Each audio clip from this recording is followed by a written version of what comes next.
The story begins in the city of Solen. A confident protagonist looks at the entrance, saying he has finally reached his destination. It is explained that the original owner of this body was beaten until he lost his life. The body was taken over by the boy who was coming to this world. However, the hero did not expect the original owner to be a bastard son of the great Orlando family. He affirms to himself that he came to this place for several reasons. While being admired by one of the guards, the boy understands that this will be the starting point of his new life, so that he may become the lord in the most powerful system. Already inside the castle, a man warns the boy that he has terrible news for him. This is Solen, lord of the city of Solen, who tells him that the boy's father passed away last week. He explains that the new successor of the Orlando family is the half-brother named Wenger, who sees the protagonist as a thorn in his side. Confused, the illegitimate son of Calvin named Richard Orlando questions what the man means by that. With a furious look, Solen tells him that he must abandon the name Orlando. But he warns that it won't be for free, and if he accepts the offer, Wenger is willing to give him 500 gold coins to create his own territory. At that moment, the Lord's subordinate brings a chest to the boy. Upon opening it, he realizes the offer is indeed real. Smiling, he thinks that with this, he can start his new life. Seeing his reaction, the man simply says that it seems they've reached an agreement. Being composed, Richard explains that the name Orlando conveys brilliance and glory, and that it's the most precious thing his father left him. Surprised, the mustached man asks if he doesn't agree with the offer. Then the hero just smiles and says he'll have to offer more money. Solen offers double, 1,000 gold coins and interest-free loans on the condition that he buys products in his city. Without thinking twice, the hero simply accepts. But before leaving, he comments that he heard there was a group of barbarian slaves from the mountains in the Coliseum. Solen realizes that the boy wants to use the barbarian slaves to form an army and says that's a good idea. But he warns that the barbarians are known for their bravery as well as their rebelliousness, saying they probably won't be obedient. Having an answer for everything, the blonde boy simply says that's exactly why he's doing it. Then the feudal lord tells his subordinate that you should pay 20 gold coins for each person, totaling 50. At that moment, the man thinks that this was the first step of his plan, which turned out to be a success. Changing his expression, he understands that this boy is not just anyone. Sometime later, the hero is humming in the carriage, talking about people who have wandered the foreign world for 10 years. Curious, a butler-like figure asks the lord what song he is humming. Responding, the blonde says it's nothing, just a song from his hometown. It is explained that after the original owner lost his life, the boy awakened his body. Thus, he gained the lord system and day by day learned martial arts and combat skills. At first, he wanted to take on the position of knight, but no one would have imagined that old Calvin was crazy enough to give the name Orlando, which means brilliance and glory, to a bastard boy who lived on the streets. He received permission for territorial expansion, so he fled, and if he hadn't done that, he would have been destroyed by the people of Orlando. Shortly after, the protagonist finally arrived at the Coliseum. He comments that he heard a woman recently brought a group of mountain barbarians. She confirms and asks who the boy is. He explains that Count Augustus is willing to sell them and support him as he forms an army to protect his territory. After hearing this, the woman suggests they watch the fight. As they walk through the corridors, she comments that those idiots knocked down all the other fighters with a single punch. At that moment, the prisoners are provoking the group, saying they are their prey. The attendant also explains that they can finish off the beasts and devour them. Curious, the hero approaches, saying it's great that they can find their own food and maybe be even more obedient if beaten. Shocked, the woman says he shouldn't be reckless because they can take down wild boars with just 2 or 3 punches, being non-human. Frightened, she questions whether this aristocrat is truly insane. With a suspicious smile, the lord approaches, warning that this is his problem, while thinking that it's best to say that the stronger the barbarians, the higher the chances they will meet his expectations. And besides that, he also has the system as a trump card, this being the lord's system, which seems like some kind of RPG game. Heading toward the Coliseum, he thinks this is the result of years of training, and now he can finally show his skills. The blonde appears at the top of a platform, observing all the barbarians. Without ceremony, the boy announces that he bought all of them and that probably none of them would like to become a slave. With that in mind, he suggests that they all fight him, and if they win, they'll earn their freedom. Upon landing calmly on the ground, he states that if they lose, they'll have to fight for him.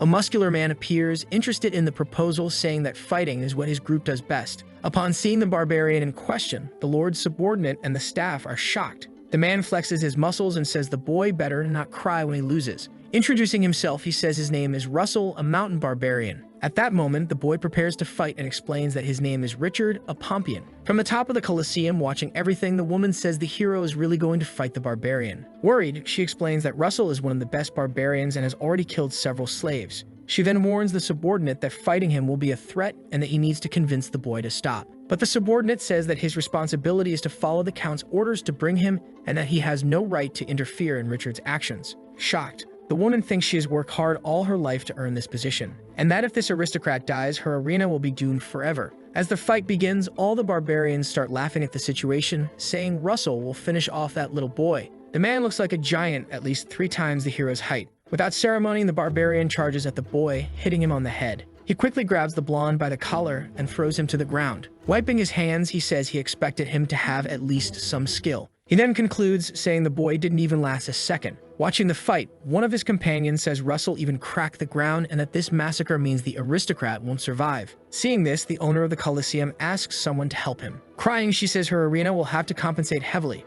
At that moment, the giant's heel is grabbed. It's the blonde who is getting back up. Upon seeing him standing, the attendant is in shock. Richard then explains that he didn't want to intimidate the man, which is why he let him take the first move. He then quickly delivers a strong punch to his opponent's chest, bringing him to the ground. Perplexed, Russell asks how he's still okay even after being beaten. The hero understands that he trained for years using the Lord system and couldn't be taken down by someone with such ordinary skills. Smiling, he tells the barbarian to keep going and says this time he won't give him any chance. With his pride wounded, Russell starts cursing and prepares to strike again. Quickly, the protagonist grabs his arm, and without any difficulty, he simply spins the man's body and throws him to the ground. Placing him beneath his feet, he says he has won, while the barbarian questions how this could have happened. Bothered by the outcome, he asks for a rematch, saying they must fight again. In response, Richard says he hasn't given up yet and that they should train again. One of the barbarians watching wonders what just happened. Everyone is astonished, questioning how the boy could have defeated Russell. Meanwhile, the blonde approaches the barbarian again, grabbing him by the arm. And after several fights, he throws him to the ground multiple times.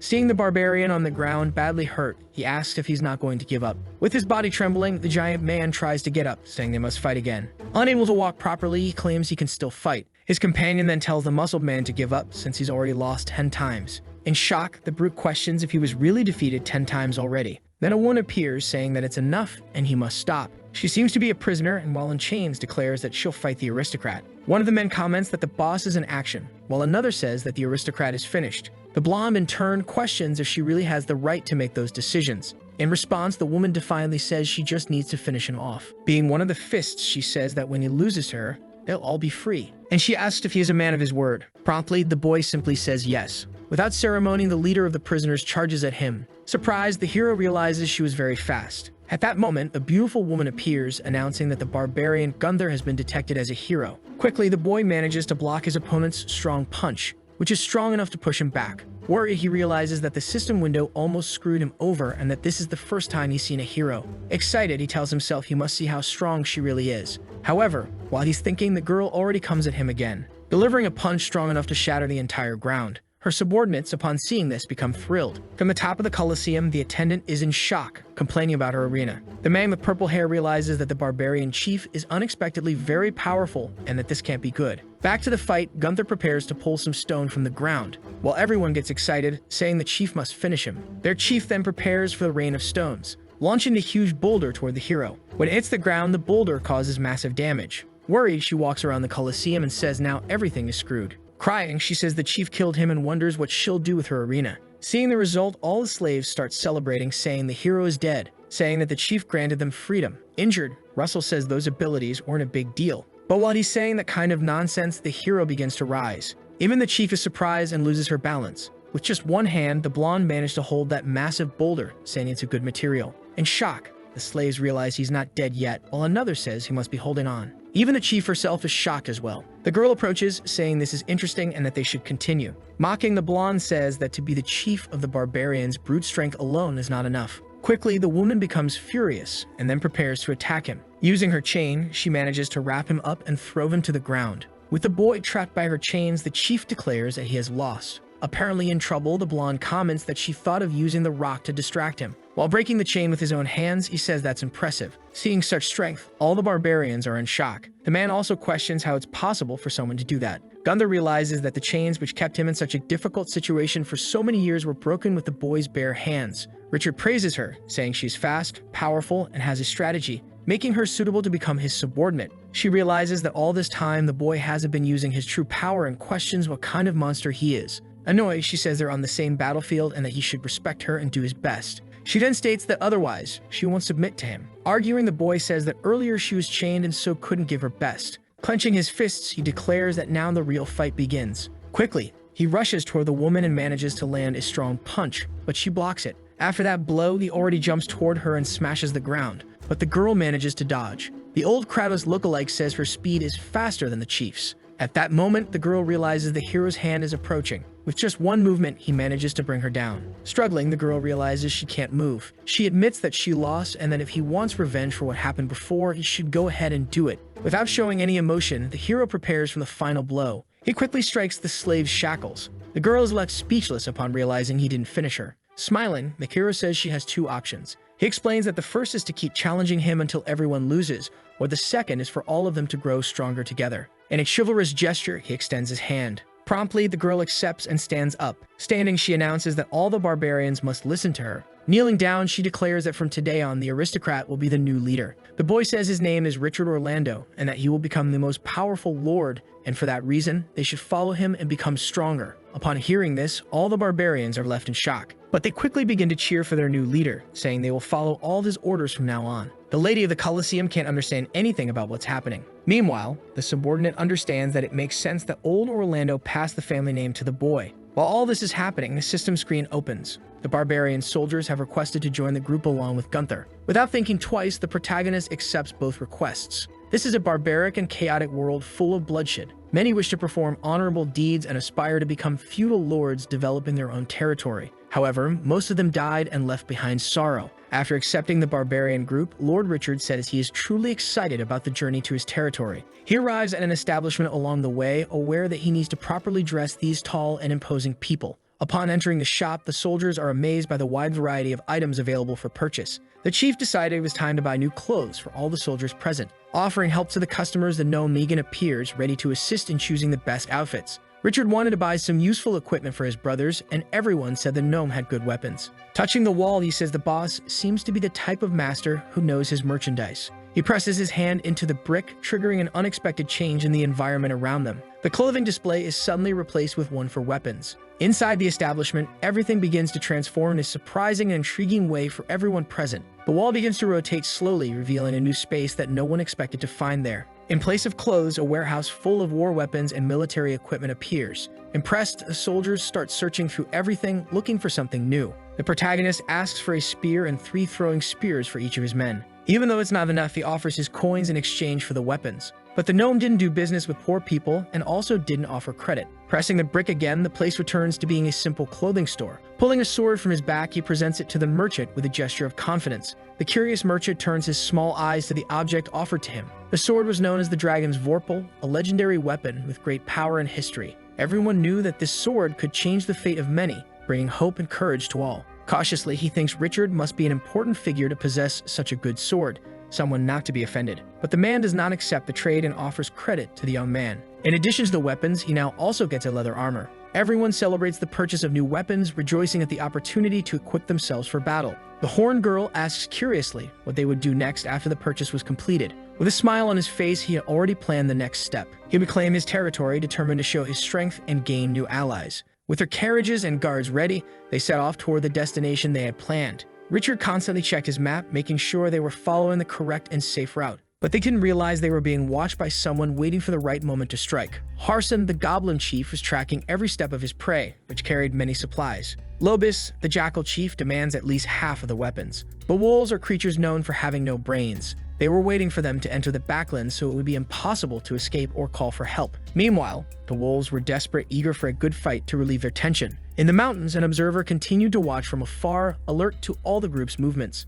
The girl had excellent hearing and soon realized they were being followed by bandits. She told the chief that she had noticed the bandits' presence from the beginning. She was shocked to find out he knew this since the start of their journey. He orders everyone to stop, put the animals and goods inside the carriage, and get ready to fight. He calls his subordinate to help with the plan, knowing they'd need more hands for the task. Handing her a heavy sack, he asks her to distribute one to each person to swallow quickly. The plan needed to be executed with precision to ensure everyone's safety during the attack. It was a kind of oriental pill capable of strengthening people. But that was a lie. It served to mask the system's actions. After swallowing the pills, Richard runs to check the new updates. Looking at the screen, he sees a guide to level up the mountain of barbarian soldiers. Most of the barbarians identified by the system are level 3 barbarian spearmen. With confidence, he moves toward the Heroes tab. He observes that Gunther is an independent hero unit. He knew they had to gain experience after the battle so that the barbarians could level up according to the system. This would cause everyone's strength to increase quickly, which would seem strange to them. That's why the protagonist used those buns as a cover for the system. It was a very strong medicinal pill, and he wanted everyone to try it. With binoculars, the goblin noticed that the carriage had stopped. Anxious, the wolf couldn't wait for those idiots to die. But his companion didn't understand the reason for such excitement. The character thought the men were afraid, but the goblin said they were so impressed by the strength that they decided to surrender. Ignoring that, they decided to attack and kill them all. Noticing the movement, they were already expecting that fight. The soldiers were all in position. While the creatures ran, Richard was excited by the action unfolding before his eyes. Without thinking twice, he threw his spear toward the enemy, determined to win the battle. He ran toward the fight, feeling the adrenaline pulse through his veins as he advanced. His arrow flew much faster than expected, cutting through the air with precision and force. Heading toward the goblin chief, Richard knew he had to act quickly to ensure victory. The tension increased as the battle intensified and he was ready to fight, but his armor was impenetrable, causing the weapon to break in two, and it ended up hitting an ally right in the head. He states that the attack was quite powerful, but not enough, and orders everyone to attack since they now had more strength. The soldiers waited for the clash, holding their positions. Frightened, they couldn't believe it was possible to win. With fury in their eyes, the wolves wanted to devour everyone, but the barbarians did not give up. They fought bravely, striking all the creatures that dared approach their group. Even so, many men were injured, and the battle seemed increasingly difficult and exhausting. More powerful creatures appeared, increasing the pressure on the soldiers fighting for survival. At that moment, they were completely surrounded, with no clear way out and desperation taking hold. They didn't want to die, fighting with all their strength to stay alive and standing. They screamed in despair, asking for help and pleading for a miracle that could change the course of the fight. But the enemies were much stronger, attacking with fury and determination, showing no compassion. Squeezing their bodies with rage, the creatures seemed unbeatable, increasing the soldiers' fear. Screaming, Gunther called for instructions from the chief, who tried to defeat them with only spears and courage. He stated there was no need to take out all of them, only to find the right target. Looking more closely, he noticed something that could turn the battle in their favor. With a running start, he caused the arrowhead to ignite with fire, impressing everyone around him. She was impressed by this skill, admiring her battle companion's dexterity and bravery. As Richard prepared to attack, he knew this was the decisive moment of the battle. He launched a powerful arrow that struck a mighty troll, causing a great impact and chaos among the enemies. The troll had lost his entire head, and the scene left its allies furious and disoriented. They began to retreat, scared and afraid, realizing that the battle was turning against them. Now Richard could boast about his feat, knowing he had changed the course of the fight. Meanwhile, the soldiers regained their strength to wipe out the rest of the creatures that remained. They kicked the wolves without mercy, showing that they were determined to win the final battle. They would strike back at every attack, determined not to let the enemies overpower them easily, until the jackal chief attempted to strike from behind, surprising an unprepared and defenseless soldier. The soldier knew he didn't have enough time to defend himself, but the situation would quickly change. But it wouldn't be necessary because an arrow pierced the wolf's heart, staving the warrior in danger. It was Lord Richard, who was attentive to every movement, always ready to protect his battle companions. He was able to save the warrior, showing that unity and vigilance were essential. Showing that the enemy group's leader was dead, the battle became more favorable for them. His warriors were finishing off the goblins, taking advantage of the edge that the leader's death had given them. Standing atop the carriage, Gunther noticed that observation was becoming easier and clearer. However, the goblin leader still remained, grinding his teeth and showing intense and fierce rage. The battle continued, and everyone knew they had to act quickly to secure final victory over the enemies. While hurling insults at his own allies, calling them a bunch of losers, still atop the carriage, the young man asks if the goblin had planned that attack. He realized that creature had no fear of being targeted by other powerful races. They replied that the only race would be the inhabitants of the high mountain fortress located several kilometers to the east. Pleased with the information received, the protagonist saw that his plan had succeeded. Wielding his sword, Harson tried to defend himself, but the boy was determined to end his life. Using his sword, he split his body into two parts. After noticing that the chief had been eliminated, all the others were filled with fear. But it was too late to run, and the horned woman initiated the next attack. With determination, the soldiers rushed to finish off the remaining goblins. A system notification informed of an update, showing that the spearmen had leveled up. The soldiers began to feel something different in their bodies, thinking it was the pill. They captured two trolls who would be useful for pulling the goods, becoming Marshals Heng and Ha. The ally stated that she had found a map on Harson's body. Opening the map, the protagonist liked what he saw.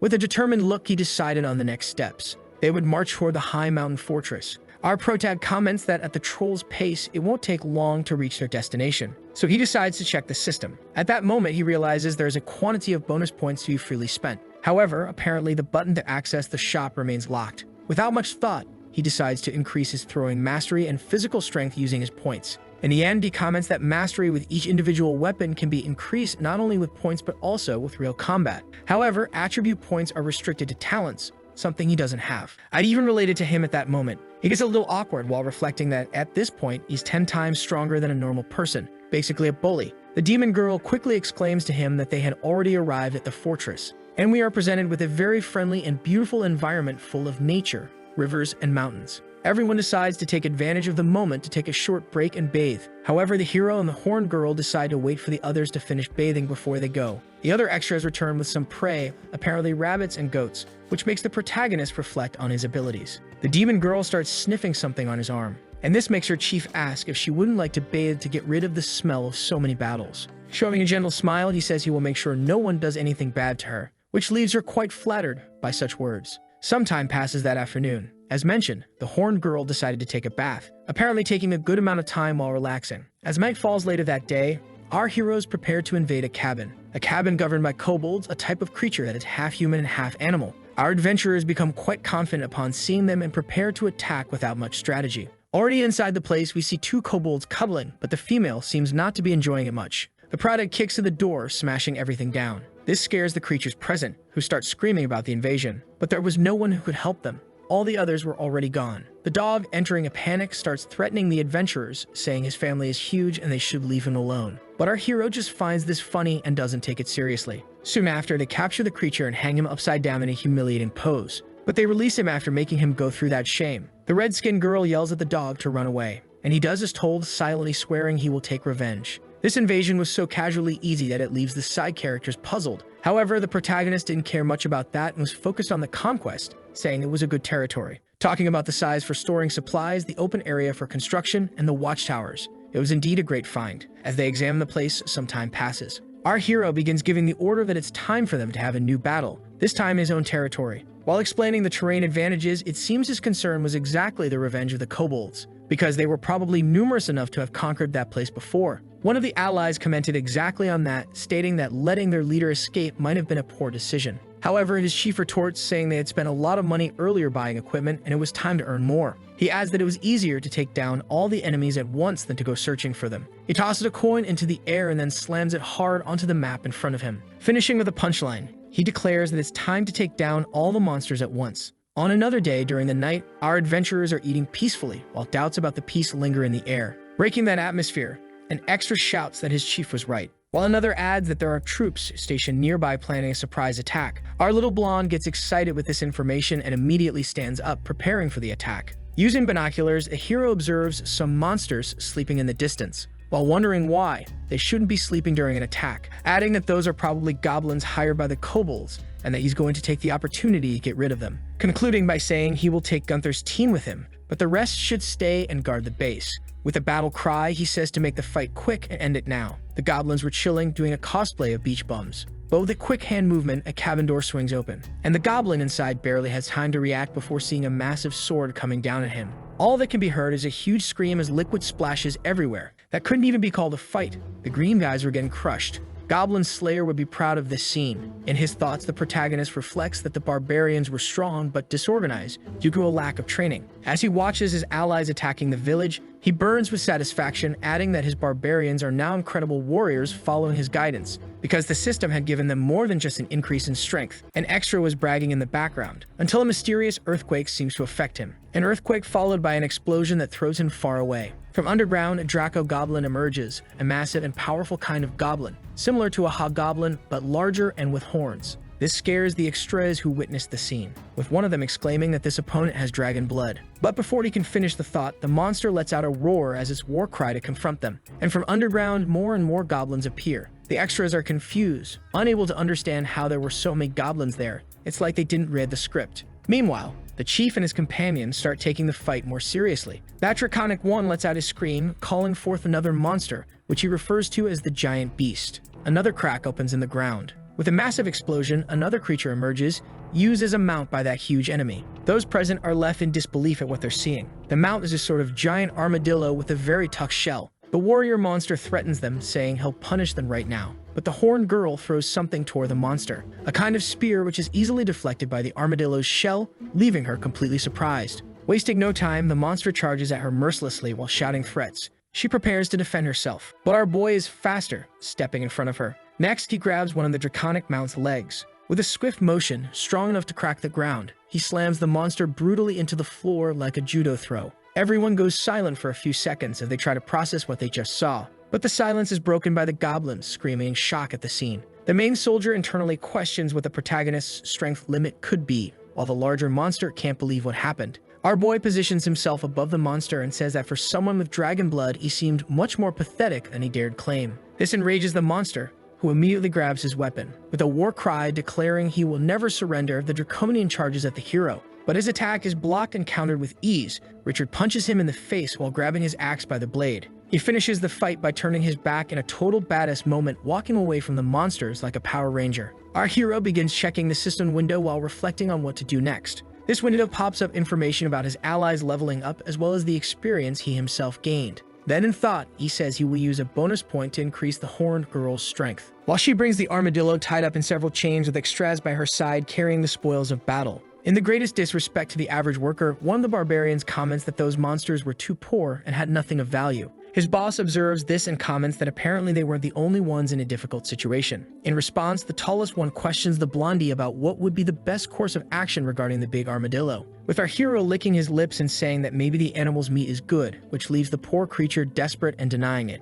However, the boss finishes by saying that it will now be his mount as long as it doesn't disobey him, with the woman in the background yelling for them to come back for dinner. The next morning, after a time skip, the boss was testing his brand new mount while checking the system window. Surprise, the system window now showed the shop as open, displaying a spear as a purchasable item. He doesn't think twice and buys the item, super excited. The item begins to materialize in his hand, a huge iron spear. Our hero reflects on how the shop works while his companion is impressed by his magic. But there's no time to lose as someone else seems to be present. The tallest one points out that it's a group of jackals robbing someone, grabbing his binoculars to get a better look at what was happening. Our adventurer observes that it was an apparently wealthy caravan, and that's what attracted the furries there. The horned one already questions whether it's a good idea to intervene, with the hero saying they're not that common, and he adds that it might help him with his own business in the future, getting excited. The jackals continue the assault while yelling at the merchants. One of the merchants says they're from Voya trading and that if they're attacked, the wolves will have big trouble on their hands. But the therianthropes aren't intimidated, saying they're not afraid of something like that and getting even more excited. The human soldiers surrounding the old merchant try to protect him while yelling for him to flee the scene. However, without noticing, the old man is struck from behind by a brutal sword slash. The poor fellow falls to the ground completely defeated, begging for his life. The big wolf says it's too late for that, as no one is coming to save them. Too bad he didn't realize that the plot may delay but never fails. A spear is thrown at him, hitting him squarely in the chest. He goes flying from the hip, with everyone watching in shock. To the surprise of zero people, the one who threw the spear was the protagonist who had been watching everything from afar. Bravely, his companion declares war, commanding all her allies to charge the enemies. The wolves are surprised by this sudden attack and try to defend themselves. Our hero, full of sarcasm, leans against a tree saying those opponents were nothing, so he wouldn't even bother moving. We can now see how the barbarians are very well organized as they steamroll the enemy, with the boss praising this evolution as well as the strength of his companions, because that's exactly what he needed to defeat that crowd. One of the wolves starts to flee when confronted by one of his comrades, but he retorts in shock that this was the group that had defeated kobolds, goblins, and trolls as he runs for his life. The bandit leader looks at our protagonist with hatred, calling him the supposed noble lord of the desert. After hearing what the runaway said, other furries begin to flee in fear of the area, but they end up getting hit by a precise strike from underground, an attack delivered by the giant armadillo. That armadillo starts crushing and chewing all the enemies. While our adventurer watches, he reflects on how his companions can now handle things on their own. The strongest one comments that he's already taken down the last enemy just as another warrior falls behind him. Some time passes, and apparently a priest begins to thank the boy for saving them. Wasting no time, the blondie says that if they want to thank him, they should pay. After all, nothing good comes for free. A mysterious woman hears this from afar and calls him greedy. She was an elf with greenish eyes who soon after calls the blondie interesting. Her name is Annie, a very elegant elf with two enormous reasons for us to like her. Looking at one of her allies, she asks if he's okay, which is answered with a firm affirmation. She thanks the protagonist group once again for helping them while bowing to him. The boy praises his companions and says the jackals were no problem at all. while the general thinks this is a pretty shameless attitude. Continuing on, the elf says she needs Richard's help. This surprises the boy as he thought the problem had already been resolved. The beautiful woman adds that they suffered many casualties in that battle and that it would be impossible to carry out trade under these circumstances. She asks if they can stay with them for a while as they recover. Our boy says that would be easy to do with his current base, while the elf says he will be properly compensated. After that, she asks her subordinate to bring something for her. That something was a kind of jade-colored, glowing sphere, which makes our adventurer very curious about what it could be. The elf uses a type of magic called Amplify, which causes the sphere to start floating and glowing above them. In the air, the sphere grows much larger, and the elf comments that it is a communication crystal that will be used to call for reinforcements. However, it wouldn't be that easy, as the cavalry would take about 3 days to arrive. Seeing this spell makes the protagonist even more excited, thinking to himself that he hit the jackpot and can't wait to start negotiating. In the end, the boy friendly invites the woman to stay at his fortress, though in his mind he only cared about the money. The elf adds, asking that they be well taken care of. Later that day, now already in the fortress, the elf is taking care of her subordinates who were injured during the battle. She is producing a kind of cyan-colored potion and asks her eye patch-wearing subordinate to deliver it to the others. This potion greatly catches the protagonist's attention, because it was the legendary healing potion, with the system exclaiming that it was an instant healing potion that could even revive someone with the right dose. The blonde boy is astonished to see something so valuable in front of him, once again thinking to himself that this group was not ordinary. Later that day at nightfall, the merchant is at the top of one of the fortress walls, asking her companion how the others are doing. Half the group is either injured or has returned to the lobby, which makes her quite sad. The man with the eye patch adds that they were lucky to have been saved, otherwise he can't even imagine what might have happened. The elf questions him about his opinion of that group, and the warrior, while remembering the battle, says that he really was a great man, because when everything seemed lost, that group arrived and resolved the situation instantly. He finishes by praising the barbarians for their strength and cleverness. The elf once again says they only survived because of the boy, and her companion says they are lucky not to have him as a rival. Richard reflects on the caravan's equipment and how it commands respect, while beside him, his companions are fighting over a war axe. He observes his companions while thinking about having acquired new equipment, such as armor given by the caravan, as well as an axe called Fred's Battle Axe, a system reward. He feels happy for achieving this feat and smiles, but before he can celebrate, the horned girl yells that something is happening. Unconcerned, the boy asks what the commotion is about. She continues shouting, saying that a group of half-men, half-horses is advancing on them. This catches our protagonist's attention, who looks startled at his companion. With several hoofbeats against the ground, we are introduced to a group that appears to be very well equipped. This is the group of centaurs, apparently led by a warrior with bluish hair and full armor. The centaurs position themselves in front of our group's fortress. This is the Gale clan, and the woman with blue hair is introduced as Heather. Spears are thrown at her at high speed. A storm of spears, like a rain of metal, goes in her direction, but none of them hit. Every spear lands on the ground in front of the centaurs. Heather praises the throw, but shows no fear. She orders her troops to continue advancing, disregarding the previous threat. The protagonist watches this excitedly, impressed that those warriors ignored his threat. He then orders more spear attacks to be launched at their opponents, but just before his spear hits the leader of the centaurs, she skillfully deflects the attack, slicing the spear in half and throwing it into the air. She then orders her troops to stop advancing, as it is too risky to get closer. Heather grabs a cloth and a stick, and then raises a white flag in surrender. Gunther observes this attitude and informs his master, who says he will go meet them. Our hero lowers the gates while telling everyone to stay alert, as they don't know the true intentions of the centaurs. He approaches the warrior and asks the reason why she's in that place. Heather says she came in peace while introducing herself to the boy. The boy replies by saying he is the lord of the mountain fortress. The blue-haired woman reacts in surprise, asking if the one before her is Richard, the undefeated champion of the martial arts competitions of the southern province. Our hero becomes excited upon learning that his fame has already spread. The centaur adds that this fame has even reached the Gale clan stationed in the desert. The adventurer shyly says that he doesn't deserve such a reputation, while internally bragging.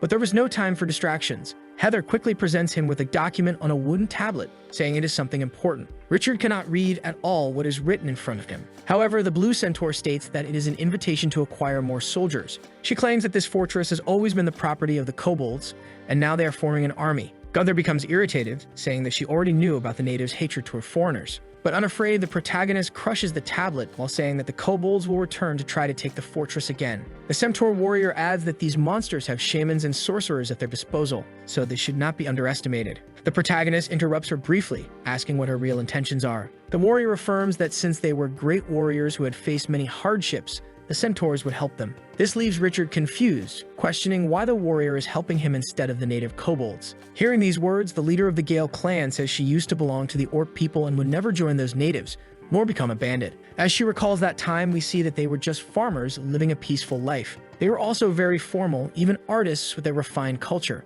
Therefore, she pleads for help so that those days of glory and peace can be restored. In his thoughts, our protagonist says the system is registering this invitation, so those words must be true. While checking the warrior's information, our adventurer comments that they would be good long-range shooters. A little later, Richard introduces the Gale clan to his companions, and right after, he starts informing them about the upcoming threat. This news makes the elf anxious. While sitting in an armchair, the chief completes the information about the simultaneous attack of kobolds and jackals against them. Very frightened, a woman asks the hero when this attack will arrive. He begins to reflect on when that moment would be. He exclaims that it will be in approximately 10 days. Annie's group becomes quite scared by this, while Gunther and the others get excited. Heather informs them that due to the nature of the situation, the natives will take about 10 days to organize and distribute supplies. Excited, our boy says that although the enemy is strong, they all have 10 days to prepare, which is more than enough time. He quickly places his map on the table and begins presenting his strategy to defeat the enemy. War horns sound in the wind. The hero shouts for his men to get ready to send them to hell.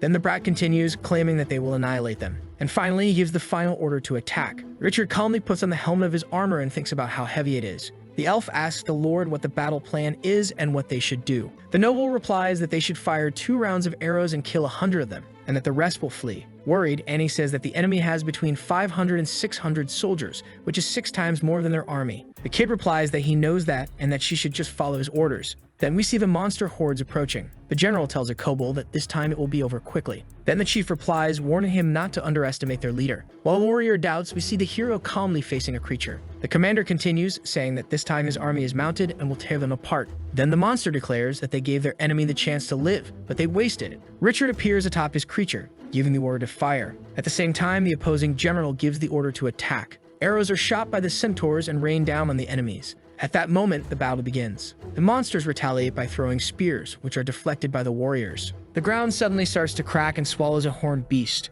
The boy appears riding on wind and shows those monsters what he's capable of. The hero pierces through the enemies with his spear, and his allies are finishing off several opponents. However, enemies surprise the noble who is mounted on wind. The boy tries to defend himself with his spear but ends up being thrown off wind and thinks to himself that these opponents are indeed powerful. He continues to fight bravely. The brat courageously manages to defeat all monsters. His allies watch the scene thinking how phenomenal the Lord is and wondering how such strength is possible. Then Kobold and his general order their shaman to cast a spell. We then see the small sorcerer and his disciples casting a powerful fireball spell. The monster leaders are thinking only about how their enemy is finished. The hero, terrified, wonders if that fireball was created by shamanic magic. His army watches the spell helplessly as the Lord yells for them to be careful. The soldiers burn from the shaman's powerful spell. Then the boy, apprehensive, thinks that this was the first time he got hurt. The boy then concludes that the wizard uses his staff to manipulate the flames. At that moment, Heather and the centaurs arrive to check if Richard is okay. He tells the centaur that she needs to see something,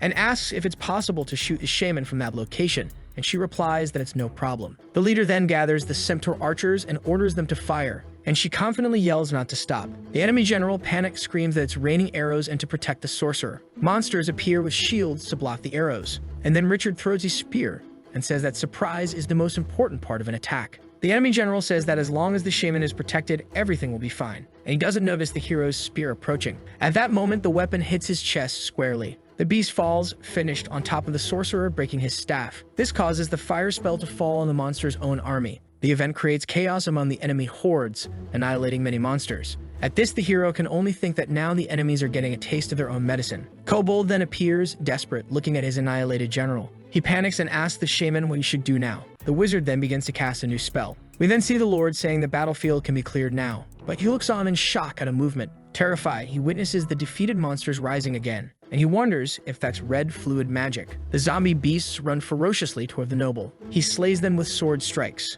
The boy then starts finishing off several undead with the skill of his blade. His allies also begin wiping out the enchanted monsters. Finally, Richard reaches the kobold chief and the shaman. At that moment, the beast army's chief says it's all over. The boy, watching them run, removes his helmet and throws it toward the two, knocking them down. Finally, the boy approaches the sorcerer. With a sinister look, he says he caught her. But the hero didn't expect the shaman to actually be a witch. The boy asks Gunther how Nutter is doing. She replies that he is seriously hurt and needs a doctor. The hero then throws the witch to the ground and says she hurt many people, and orders her to save the wounded warrior. The little sorceress says she was forced and that her name is Motor. Richard, disbelieving, asks how she dares to talk back to him, and if she wants him to teach her some manners. The witch immediately responds no, and that she will heal the soldier. Then she casts a healing spell. At that moment, the warrior begins to recover quickly. The allies watch the scene in disbelief. The wounds are closing, and it's incredible. The little witch sits on the ground, exhausted. The soldier then stands up completely healed. Thoughtfully, the hero understands that the little shaman not only casts spells but can also heal,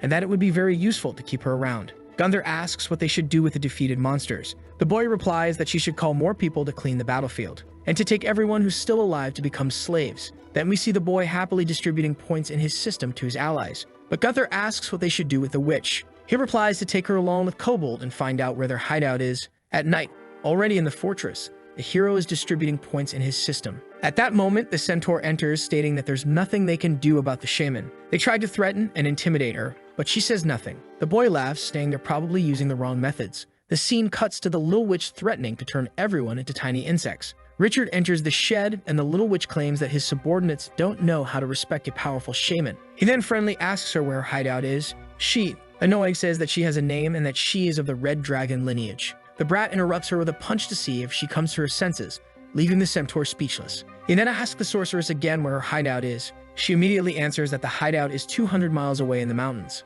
The boy also asks how many hordes are left in her tribe. She replies that none, all the soldiers have been defeated by him. The boy threatens that if she's not telling the truth, he'll pull out her teeth. The little witch, frightened, replies that it's true and that only a few old folks and weak women with children remained. The boy takes the opportunity to ask what spells a shaman knows. The sorceress responds that there are many types of shamans in the desert and that she controls the fire element. She goes on to say that there are minotaur shamans who control the earth element and can collapse an entire mountain. There are also troll sorcerers who control wood and can manipulate trees to take down their enemies. The boy then says that the desert is much more treacherous than he thought. Then the Lord tells Gashin to call Gunther because they are going to make a plan to attack the lair. The soldiers ask what they should do with those two. Richard replies that they're useless and should be dragged back to the mountain and buried alive. The little sorceress screams, telling him not to do that since she is very useful and that he can make good use of her. The mocking boy asks how. She claims that she saw two trolls on the way to Gashin Fortress. Then she continues saying that trolls can be trained to be mages even if they may seem a bit dumb.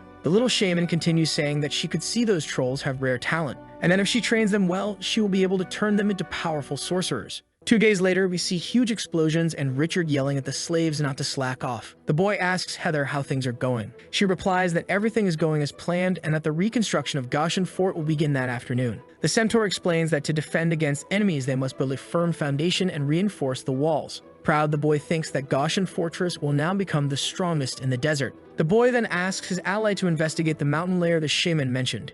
She, a bit unmotivated, asks if he really wants her to gather a squad to eliminate the rest of their army. The protagonist replies that it's just to be cautious in case they seek revenge. At that moment, the noble tells Heather that the squad must now be much faster. She comments that in fact, for the past 2 days, she has felt like her feet are glowing, and that it's amazing. Richard reminds her that if anything goes wrong, she must return immediately. After the centaurs depart, the boy thinks it's time to check on the witch's training. The scene cuts to trolls breaking trees while the sorceress watches everything and thinks about how dumb the trolls are. Then the hero arrives and notices that he hasn't seen any progress. Annoyed, she decides to show him what she's capable of by conjuring a small circle of flames. The trolls get scared. One of the trolls, instead of dodging, turns into stone. The boy then asks what that can do. The little witch tells him not to underestimate them. The Lord, impressed, sees that the troll is now invisible and asks about the other one. Mater explains that the other troll hasn't awakened any ability yet. The boy adds that although invisibility is a bit useless, it can still boost his power. At that moment, Annie appears smiling and excited to see him. He, happy, says that they are training the trolls and asks if she's back for more business.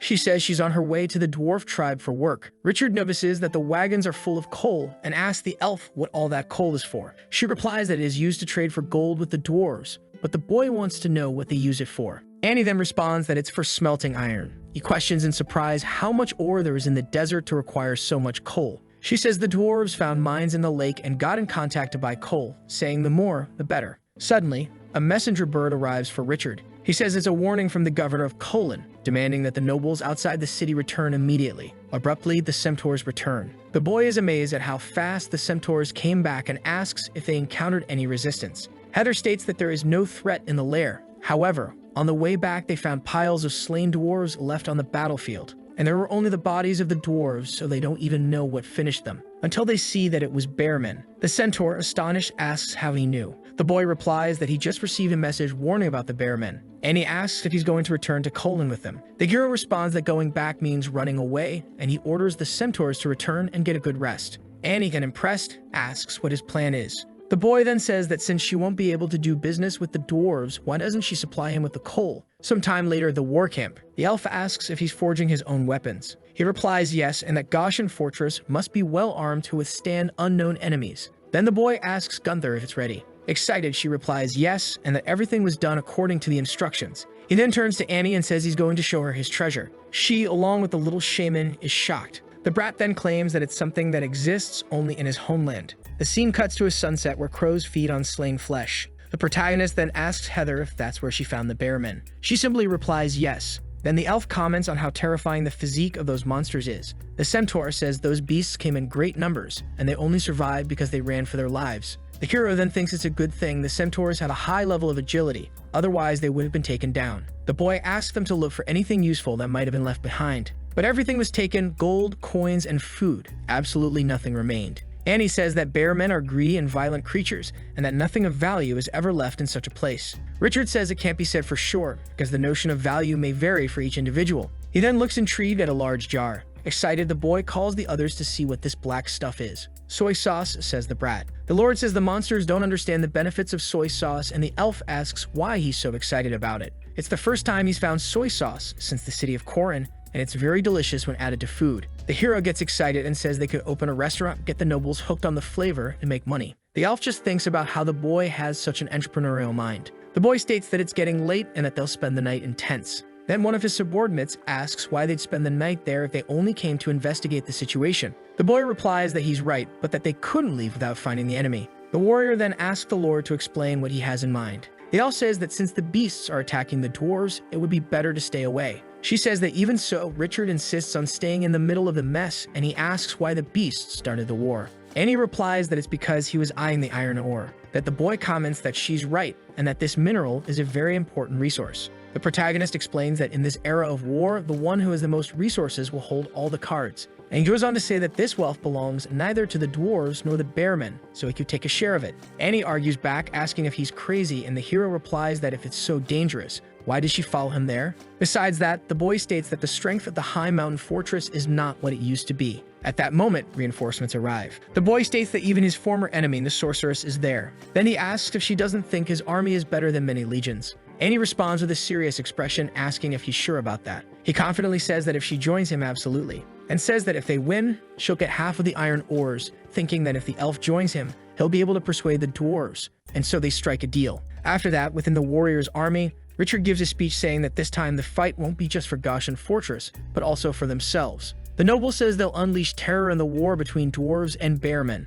The troop cheers excitedly as the hero raises his sword, ready for battle. Sometime later at the dwarves' castle, footsteps are heard in the woods. The boy asks for silence because he heard something. Something approaches through the water. Suddenly, rabbit men emerge from the river. Richard orders everyone to duck. The boy then concludes that there will be an attack on the dwarves' castle that night. He says how strange it all is and doesn't understand why the rabbit men are there. Annie replies it's because they are allies of the bearmen, and explains that many times stronger races hire subordinates to do smaller jobs and bring them in to help in war. He, amazed, asks why they didn't mention this before. The little shaman incredulously asks how he didn't know that. She gives a light smack from the brat. The boy then tells Mona to stay low, that just because she's small doesn't mean the enemy can't see her. Meanwhile, the rabbit men are climbing the castle walls, and they find the guards relaxed. The red-eyed bunnies attack cruelly. Then the dwarves realize that enemy troops are coming through the lake. The dwarf commander shouts for everyone to prepare for battle. At that moment, the fight begins. The dwarves fire arrows that are repelled by the rabbits.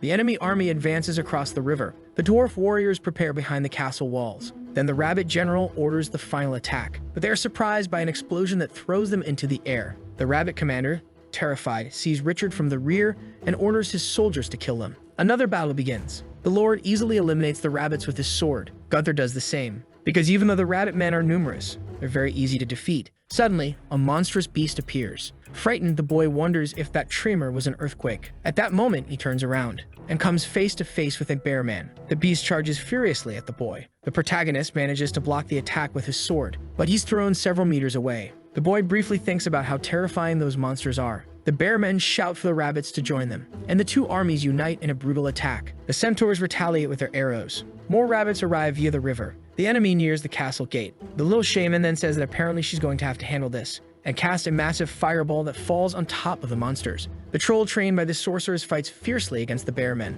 His stone skin destroys any sword that tries to strike him, and in a furious attack he manages to conjure fire. On top of the castle walls, a dwarf asks his chief who those powerful warriors fighting below are. Lobby replies he has no idea. Maybe it's the divine army sent from the heavens. Then a strong dwarf warrior appears, saying he needs a frontal assault team to help the allies. But the chief promptly refuses, arguing it would be better if he led a team to rescue their men, and asks to leave the battlefield to them. The scene cuts to the boy fighting the beasts. He says he'll show a bit of what he's capable of. The boy, through his sword, creates a tornado, and launches several monsters into the air. He furiously attacks a bear man who easily defends himself with his chain. At that moment, the system alerts that he can activate celestial mode. The brat then activates the power, and finishes the beast with a single strike. He then thanks the system for its invaluable tip. However, Gunther is struggling to fight a bear beast, and the monster, with a violent blow, throws the warrior to the ground. Her soldier, terrified, cries out for her, throwing axes at the monster. The beast easily dodges the attack, but suddenly the monster is finished with a precise blow to its neck. Then the invisible troll appears, and the boy has to admit that invisibility is indeed useful.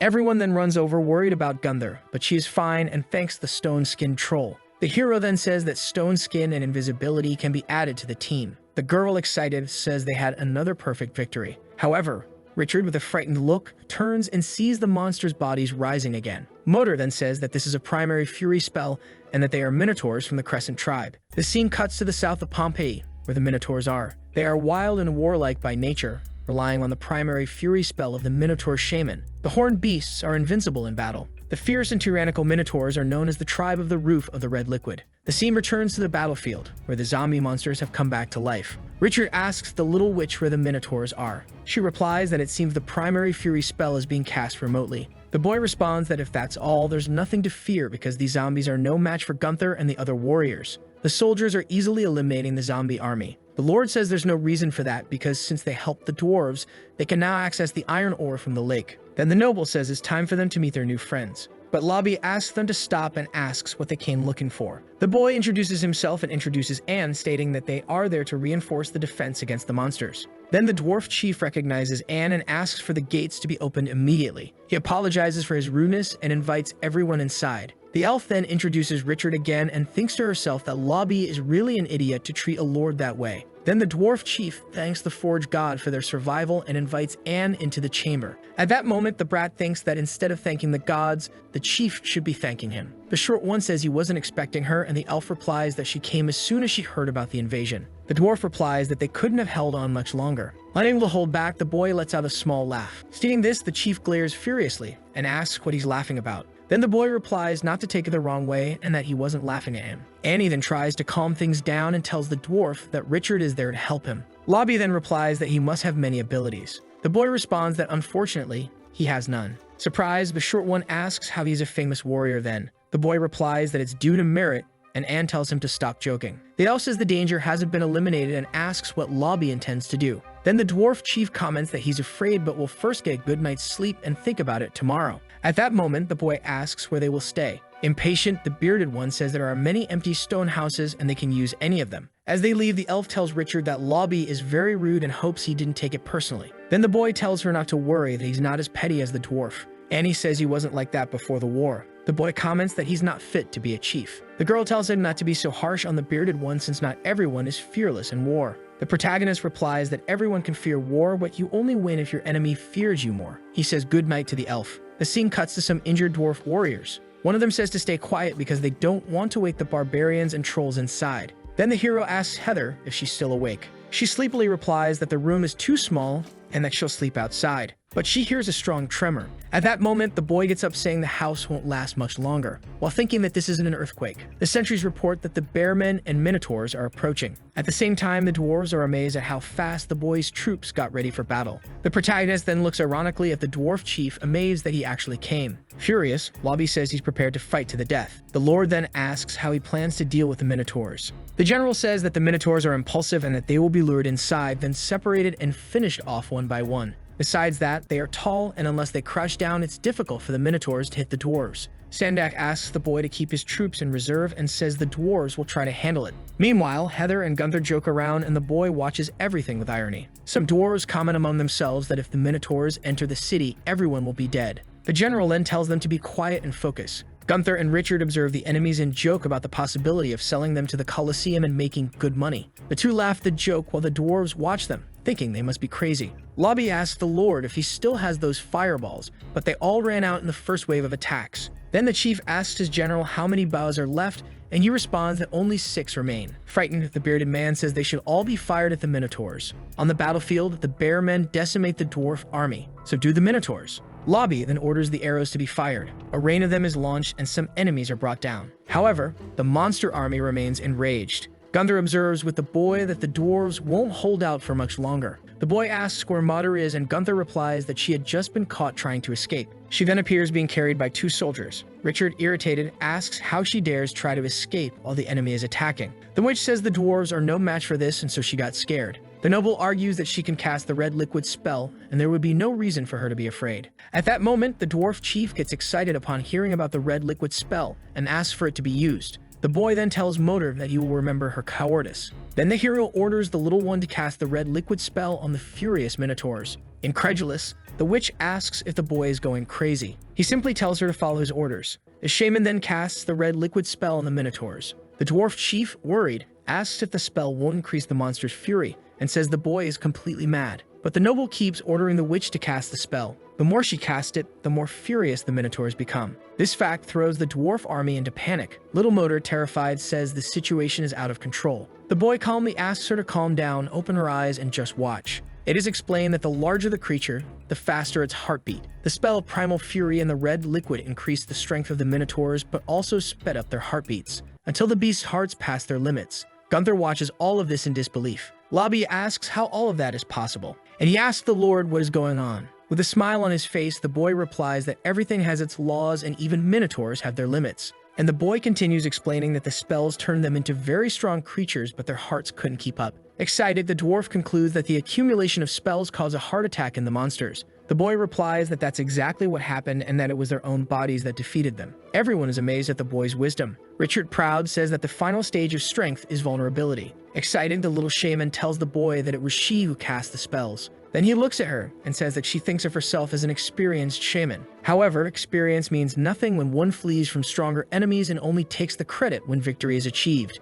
He finishes by saying that her experience is stuck at the low level of primitive tribes and that is useless. And he comments that he prefers to find someone with less experience but more reliability. At that moment, they enter the battlefield with the bodies of the minotaurs. The boy thinks it's a shame because they could have been sold to the coliseum, and he reflects that the monsters will stay quiet for a few days after this defeat. However, after this calm, there will be a storm and the dwarves' castle will need to be stronger. The boy asks Lobby if the bows and arrows are forged with iron ore from the lake. The chief quickly replies yes. The noble thinks that now he should focus on helping the dwarves get through these hard times. Then the boy tells the dwarf that he must forge more bows and arrows, and that they will be very useful from now on. Showing concern, the dwarf chief says that the arrows are not the problem, but the bows. The bearded man tells the hero that he is going to show him something. Then the protagonist, along with Robbie, discusses how short Arbor is. The bearded man finds it amusing because he never imagined that one day human would visit that place. Since the blonde was there, the guard decides to show him the bed of the beast that he and his men were building. Then a huge iron bed is revealed to Richard. Surprised, the Lord asks if it was the man who had made that immense bed. Serious, the bearded man replies that yes, but there were several bronze stereotypes, and he had copied some. Curious, the boy asked the older man what the range was. Confident, the blue-eyed man says he can hit the enemy with a constant range of 700 or even 800 steps. Entertained by all of it, Richard shows a pair of binoculars and says that if the man used that as a sight, he could aim much farther. The Lord continues explaining that the 3 fire strings of the beast are aimed at only one point at long range, and that hardly anyone would withstand that. Worried, the man with the big beard says that yes, in fact, the beast does not lack range. But he explains that what worries him at the moment are the strings. Richard looks at him confused, not knowing what he is talking about. The Lord, focused on his thoughts, says that it was no surprise the dwarves did not use that type of steel beast in a life or death battle. Experienced in that kind of subject, the older man explains the rare sandals to his lord, and adds that after drying and dehydrating them, it was possible to make long-lasting bowstrings. Helpful, the boy says that it really was difficult to find the famous Monaka bloodstrings, but completely changing the course of the conversation they were having, Richard asks if Robbie has any gold coins saved with him. With a confused look about the protagonist's recent question, Robbie denies having any coins with him. Then the older man asks if his lord has Monaka bloodstrings to sell. Smiling, the blonde apologizes and says no, he doesn't have any bloodstrings to sell. The guard, with a look of boredom, says to himself that no, he wasn't a bastard. Concerned, Richard confirms that he knows the centaur's bowstrings are made from Komodo dragon tendons, and then explains that if they twisted the bowstrings into a single rope, it could temporarily replace the Monaka bloodstrings. He then continues, saying that his pockets are completely empty and he couldn't help much. The guard then thought it was a great idea to use dragon tendons instead of bloodstrings. Approaching, Robbie tells Richard not to worry about gold coins, because the dwarves' fortress have bought many hides and iron ore. Surprised, the boy tells Robbie to quickly take out all the gold coins and grab as many as he has. One of the guards asks Chief Sendak why the sudden need for gold coins. Sendak then explains to his subordinate that the patriarch had said it was to buy strings for Lord Richard's steel beast, continuing to say that Pompey is not that simple, and that he was not there just to help them, that he had his own purpose. Sendak's companion, the guard, agrees and clearly says they shouldn't allow themselves to be deceived. With a cold look, his superior looks seriously back. He says that indeed he had helped them and that the shadow of failure was not far off. One of the men then argues that Richard was the last hope to win the war. Sendak says firmly that there was no one stronger than his lord in the entire tribe.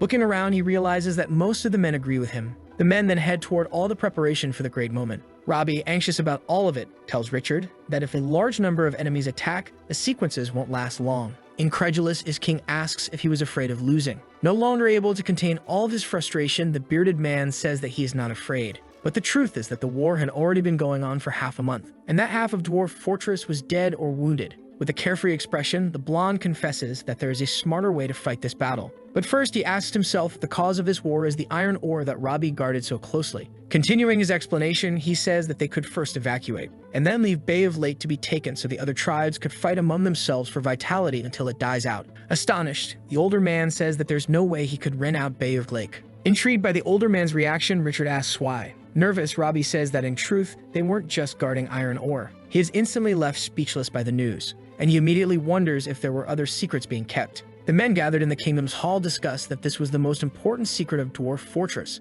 One of the men firmly says that the revelation should be restricted to anyone not from the tribe. Sendak then contradicts him, saying that this secret might be important to others as well. With an unfriendly look, one of the men says that the Lord of Pompeii is not as pure as he imagines, and that he must have a purpose behind all of this. Another guard thinks for a moment and exclaims that he believes Reynolds might be right, and that Richard could be in the city to buy the Iron Empire. One of the slightly slanted-eyed men stands and slams his hand hard on the table. He then begins to say that if it weren't for the Lord's help, Dwarf Fortress would have been invaded by the Minotaurs. The men then agree with their companion's statement, but one of them contradicts him, saying their rescue is not the same as telling him a secret. Robbie then steps forward, saying that there might be the possibility of failure until the war is over. He says their people cannot withstand the invading forces, and that he is willing to place his last hopes in Richard. Thus, the men in the meeting. Somewhere near the river, two enormous monsters are screaming relentlessly. The word rustling shouted loudly, their eyes full of fury. Right behind the great green monster, the Lord appears and says that it was all nonsense, that after so much training in the end they used a useless spell. The great green then smiles casually at Richard. Miss Elf then appears to calm her lord, saying it is the randomness that awakens him. Another girl who was present says they didn't think the stone skin technique was useless. The blonde goes to the little girl and tells her that the magic squad must have spells and that she also trained very well. At last, the Lord and his men head to the desired location, a place where there were enormous men wrapped in chains, and they realize that the huge chained man was actually the ancient Titan, saying more to themselves that the dwarves were not simple, and that they use iron ore to keep that secret. Perplexed, the Lord is surprised that the Titan can still feel their presence. Exhausted, the men leave the lake. Paralyzed, the boy exclaims that at first he thought it was a gold mine and didn't expect to find a Titan. One of the men goes to Richard to say that they accidentally found a crack in the mountain, and unexpectedly, there was a Titan hidden inside. Curious, the Lord then asks the man why their people were desperately guarding that Titan. The guard then explains that that Titan was not an ordinary Titan, that it was the ancestor of the dwarves of his people. With pure irony, the light-haired one asked how that was possible. How could a giant have such a short descendant like him? Incredulous, the man argues that the Lord had just seen the Titan's eyes glowing seconds ago. The Lord simply says that the glow disappeared again. Decisively, the bearded man tells his Lord that he could see it again, for the Titan's soul power shines when it senses dwarven blood. He adds that the Titan was nothing less than a god to them. The guard then begins to tell the story of the Titans in full detail. He says their presence was a symbol of power during the Nordical period, and that with their creation magic, they were the sole rulers of all the land. However, no creature escapes the fate of life and death in the alternate history, and those who fight to survive are in complete decline. They ended up disappearing from the land on the wide table. Richard, helpful upon hearing the whole story, starts to ask why the older man had not fooled with the Titan. After all, it wouldn't be hard for him to cross the mountain. The thoughtful man says it's not as simple as he imagines. Then he explains that the iron ore can emit a special magnetic field and restrict the ancestral soul's power in the eyeballs. If the Lord left, the soul's power would be severed instantly. Frightened by all that information, the Lord is left speechless. He thinks there's no way to prove that the ore could really block the Titan's soul. Robbie says it's not that he can't prove it. It's just that the Titan's red light was stronger at the beginning. As they mined the ores, the beams began to diminish. So recently, they banned the tribe's men from mining iron ore. Incredulous, Richard asks if that was it then. They were keeping the Titans until death. The bearded man denies it and says the Titan's soul power can manifest even without being nearby when the moon is full. And he adds that the power becomes even stronger during the full moon, to the point that they believe the full moon night can inspire the Titan's power. Robbie continues explaining to his lord that there are also books saying this kind of power can even be inherited. Richard, intrigued, asks if his subordinate wants to inherit that power. With a sad look, the big bearded man replies that they've tried countless times. Sendak goes to the Lord and Robbie with information he calculated with the elder Ranald, that the next night will be when the moon is at its roundest, and the Titan's power could be inherited through magic. With a sarcastic smile, the blonde says that it's no wonder the dwarves want so badly to stay at Bay of Lake. Then he asks the bearded man why he is saying that. He asks if he's not afraid that he might be moved by the soul's power. With a calm expression, he replies that the soul's power is the last glory of the Titans compared to falling into his lord's hands. Then he adds that he fears no one will inherit it, and that it will remain locked away in a place where not even the sun can be seen. The Lord reassures him, saying that he, as a human being, is not looking for trouble. Sendak completely disagrees with the light-haired one because he knows that if he has a strong physique, he could succeed. Richard suggests that his friend return so the others don't find their absence strange. Robbie then makes one last request to the Lord to keep it a secret, even from Miss Anne. The blonde then gives a friendly smile, reassuring him, saying he won't tell anyone, not even Miss Anne. Worried, the horned lady asks where her lord was and why his body was all wet. The Lord simply replies, telling her not to worry and to fetch a towel for her lord, making no effort to hide his concern for the dwarves, hoping they are safe. Then a girl, half horse and half human, arrives with not so good news. The warning that enemy troops are coming to kill him. There are between 4,000 to 5,000 of them. Still processing what he had just heard, the Lord adds that he fears there will be a great battle tomorrow. The next day, the castle men prepare for the great battle. A huge monster with the appearance of a lion emerges with great fury and thirst. Suspicious that even before sunset, they'll have to conquer the dwarves' fortress. Richard sees that his older brother is discouraged and goes to him to lift his spirits. The great monsters charge mercilessly with their war gear. Everyone in the castle recognizes that it's time for the great battle. All begin to scream endlessly to kill and kill, all following their great master Lord, who shortly after rips off the great bear's arm, with just one blow from his enormous and sharp sword. Then the blonde goes to fight the great lion-like monster. That same one says he relentlessly wants the Lord's life, but the protagonist confidently says that that life belonged only to him. The blonde then calls for Gunther to shoot arrows to cover the retreat to the dwarves' fortress. Voices echoed loudly saying that someone is hurting them and begging already without strength for help. Robbie goes to Sendak and calls out desperately for the unconscious man. Behind the man appears the blonde boy with a furious look on his face and asks how he can cry at a time like that. Face to face with the chief, Richard says he must take responsibility with the name given to him by the chief and gathered his soldiers to fight against the Waning Moon tribe. Frightened, the man says he is going right at that moment. The blonde then turns and goes to Sendak, telling him to rest in peace. The Lord's companion, distressed, asks what the current situation is. The boy then explains that the Waning Moon tribe is beginning to attack the city, and he asks the girl if her elf ears can hear a massacre coming from outside. Right after, a green monster shouts petrification. Desperate guards plead for those beings of all kinds to wait,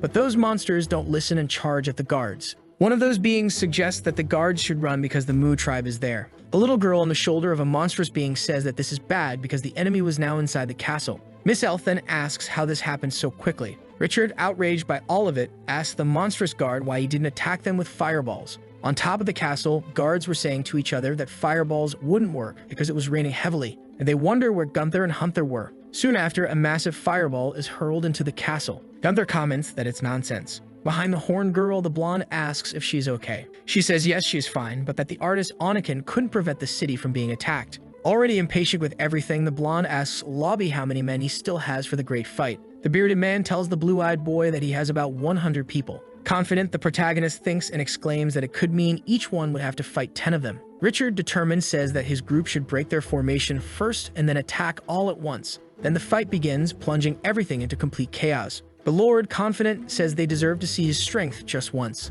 The blonde shouts loudly for his team to use all the magic they can. They continue this great battle with blood in their eyes. Richard finally drives his sword through the massive bear, finishing it off with great ease. The monsters of various types in the enemy team look at each other, astonished at what they just saw, unable to believe that now, in the middle of that great battle, their master lay dead. And because of that, they begin to scatter and run endlessly. But that didn't stop many of Richard's men from being seriously wounded as well. Robbie goes to Richard saying that later that night there would be the great ceremony for the power of the Titans. Already at the ceremony, the two stand before the moon hoping to gain the long-awaited power of the Titans. The dwarves then prepare for the grand and highly anticipated ceremony. The Lord starts to find it funny because the ritual looked like they were swatting flies. The little girl beside the Lord just says it all seemed useless. She adds that it's impossible to inherit all the powers, at most only half. The Lord simply nods and agrees with the girl's opinion. Intensifying more and more, the ritual begins to use the blood connection to summon the Great Titan. The Great Lord begins to think that this might be a bit dangerous. After all, the soul source quality carried by the Titans wasn't so simple to squeeze into a dwarf's body. If the dwarves can't withstand it, the entire body could explode with force. The Lord then says he's glad he didn't inject it into himself. The men begin to grow distressed because the Titan doesn't respond to them, and they plead for the Titan to have mercy on them and their future generations. Robbie then decides to ask his Lord for help, but Richard says it would be useless. But Richard decides to go to the fire center and starts to perform a movement he believes will work. And at that very moment, the Great Titan awakens from its deep sleep. The protagonist then wonders if he might actually be a dwarf after all. Desperate with what he sees, he shouts for everyone to run because he thinks the Titan could explode at any moment. But in the end, only a small animal appears. The men begin to shout at the animal, thinking it might be an ancestor, to make it stay right there so it doesn't fall, until the Lord grabs and holds the animal in his arms and starts to analyze it. But the animal, already impatient, unleashes a blue power on the blonde and his men. Richard then pauses and says with a smile from ear to ear that that wasn't bad at all, because apparently the little creature had inherited the Titan's thunder spell, until one of the men completely shifts his attention from the animal and looks at the enormous Titan, which was slowly breaking apart over the lake. With tears in their eyes, they realize the Titan had fulfilled its mission on Earth. After all, dust returns to dust and dirt to the ground. The Lord then notices the little creature's gaze upon the Titan, which was slowly crumbling, and shortly after he says he will give it a name, Hukishu. The protagonist was finally on his way to his Alpine fortress, but his subordinate didn't understand why. After all, he hadn't yet agreed to the terms of cooperation. Calmly, he just tells her not to worry. After all, she wouldn't be left without her share. Annie, suspicious of all the recent events, asks her lord if he and the dwarves were hiding some secret from her. Awkward and unsure where to look, the blonde is left speechless, until behind the man, a little creature now called Kishu appears, which instantly surprises Annie in a pleasant way. The king then, with a sparkle in his eyes, explains that it was the dwarves' idea to keep him nearby until he grew up. A few days later, Richard and Annie's group returned safely to the Alpine fortress. Then the elf-eared girl went with the merchants and promised to bring people as quickly as possible in order to establish trade ties. While Annie was away, Richard waited for Chief Justice Soren. Richard greets the chief in the most casual way possible. The man then starts saying that from where he comes from, Richard's name has been mentioned frequently. More formally, the blonde asks if that gentleman was just passing through or had come directly to him. The man then replies that it was a special trip for the Lord. Surprised, the Lord ends by saying that he had no interest in men. The mustached man simply asks him to stay quiet because he also has no interest in men, and he asks why they don't go inside to talk about the precious ingredients he brought for dinner. The Lord just nods in agreement with the idea. During dinner, Richard jokes that in the end, the special ingredient was a teppanyaki squid. Kishu then appears and jumps onto the boy's lap. Already attached to the animal, he asks what it's doing there at that hour. The cute animal then shows the blonde a small chestnut and gives it to the boy to eat, and he does. Noticing the creature's presence, the bearded man can't hide how charmed he is by it, but soon after says there were some elemental fluctuations and asks if it might be a magical beast. The Lord responds with boredom that it's just a Titan survivor. The bearded man then completely changes the subject and thanks the Lord for not making his life so peaceful. He asks the Lord if he knew that there used to be two major factions in Pompeii over the years. Curious, he asks about those two great factions. Then he talks about one faction that favored the Church of the Holy Light and hoped Pompeii would be accepted into the diocese, whereas the other faction was linked to the goddess of ice and didn't have much to do with the church. He goes on to say that the Church of the Holy Light is the dominant power in the human world. However, Pompeii is the strongest country in the human domain. The goddess of ice and snow is the object of faith. Relaxed, the blonde then asks if he and his brother Wenger were on opposite sides of the fence. But the older man reassures him, saying he doesn't believe in gods because, after all, he's a mage. Richard says that, in truth, he also doesn't believe in gods. After all, there's no evidence that the true god ever descended into this world. The older man concludes by saying that he just wants to protect rare species like the Lord. Coming to a conclusion, the Lord asks if he wants him to side with the neutrals. However, he affirms that there is indeed that possibility. Disturbed, the Lord tells him to get that idea out of his head. After all, when disputes arose, the neutrals went to both sides. Firm in his ideas, the mage suggests that someday he should choose the Holy Light Society. Intrigued, the light-haired one asks why. The man then begins to show 3 types of gold coins from Pompeii, all different, and explains all the functions of those 3 gold coins, reaching the point that Pompeii can easily adjust the ratio to a number that's easy to calculate. He adds that in Pompeii, ice and snow disasters often occur in the winter. A group of knights approaches a building while a man asks if someone is leaving. The young man smiles and says he finds the other person very spontaneous while the friend seems surprised. Confident, the old man mentions that he heard about someone's progress and came to visit him. He explains that the situation is a privilege but shouldn't be a reason for jealousy as there is more to explore. Curious, the young man asks if the person regrets not having done his job from the beginning. Mounting his horse to leave, he explains that he's allergic to something, but that his migraine is much more serious and concerning. The scene shows a peaceful environment with a flowing river and nature all around transmitting calm. Relaxed in a chair with a cat on his lap, the young man enjoys a moment of tranquility. A girl with cat ears runs toward the chief, announcing that Annie has returned, bringing joy to the group. The elf observes something with surprise while a man relaxes, seeming unconcerned and oblivious to the situation. Gazing at the Gaussian fortress, she is amazed by its imposing structure and the beauty around it. She reports that many things have been changed by Richard since her departure. Lowering his dark glasses, the young man informs her that General and Ah use fertilization spells to grow wildflowers. The girl notices that there were many dwarves in the area. Shouting, she declares that she knew he and the dwarves had some kind of secret deal. Ignoring the girl, he informs her that it had been decided after she left. Furious, she wants to know who made the decision. But the young man doesn't seem to care and continues resting and enjoying the view. He looks at an animal by his side. Blushing, he says he has a soft heart, and that after the battle many tribes were wiped out. Wiping his tears, he says that the dwarves took the initiative to come to the Gaussian fortress and he couldn't refuse them. Pointing to something, the hero says it was all Motor's idea, suggesting the girls should be accepted as maids. Hearing everything, the cat-eared girl was shocked, surprised by the intensity of the situation. They all said everything was fine and that she needed to share something important with everyone present. She introduced Lady Buckland, a very famous naturalist known for her incredible research and discoveries. Removing her hood, she wished Lord Richard a good day, showing respect and cordiality in her approach. Looking more closely, he realized she was a tiger woman, impressive and elegant. She came from the famous White Tiger clan and specialized in art rather than combat. She bowed respectfully, saying the man could call her Sugar Tiger with a smile. Her presence exuded confidence and creativity, promising to bring a new perspective to their situation. Enchanted, he said it was a great pleasure to meet her, admiring her presence and unique aura. The woman expressed that she wanted to conduct some research at the Gaussian fortress, seeking knowledge and inspiration. That wouldn't be a problem for the protagonist, who was willing to help and support her intentions. At the gate, the warriors inform the chief that they are about to depart. Lord Richard expresses hope that more barbarians will return, believing that the more, the better the situation will be. Waving, the horned woman and the warriors leave. Soon after, he asks for help finding good combat books, showing interest in improving his fighting skills. Annie warns that he shouldn't get too excited because the best things can't be bought with money. A bald man with a long beard calls out to the young man. Startled, the Lord advises Irony to rest, emphasizing that he shouldn't push himself too hard and get exhausted. A proud man points to the new forge, announcing that the blacksmiths are ready to test it. The two men admire the forge, celebrating that the military industry of the Gaussian fortress is finally progressing. A large piece of armor is displayed while a woman signals that it was incredible. She adds that she had only been gone for a few days and was shocked by the amount of equipment. Lord Richard returns to see how everything is going, assessing the situation carefully. Looking at the armor, the girl curiously asks how it could be used effectively in combat. About to explain, the young man shows that it was built by Luby and that a button must be pressed. The armor begins to make strange noises, drawing everyone's attention. It opens, revealing how amazing the fast arming technology was, surprising everyone. The young man is already inside the armor, feeling the power and protection it offers. Meanwhile, the bald man says it was a Titan armor, impressing everyone with its magnitude. Instantly, the woman looks at the dwarf, seeking an explanation for the unexpected situation. Meanwhile, the Lord is stuck inside the suit, unable to get out and feeling frustrated. The girl laughs, asking if it wasn't supposed to be fast arming, amused by the hero's embarrassing situation. And the man warns that it wasn't so fast to disarm. A character appears at the door to announce that some lizardmen wanted to see the Lord. Immediately, he asks for a telescope to get a better view of what was going on. From above, he couldn't see very well because they were small and far away. With the telescope, he saw the lizardmen coming toward the fortress, curiously carrying their belongings.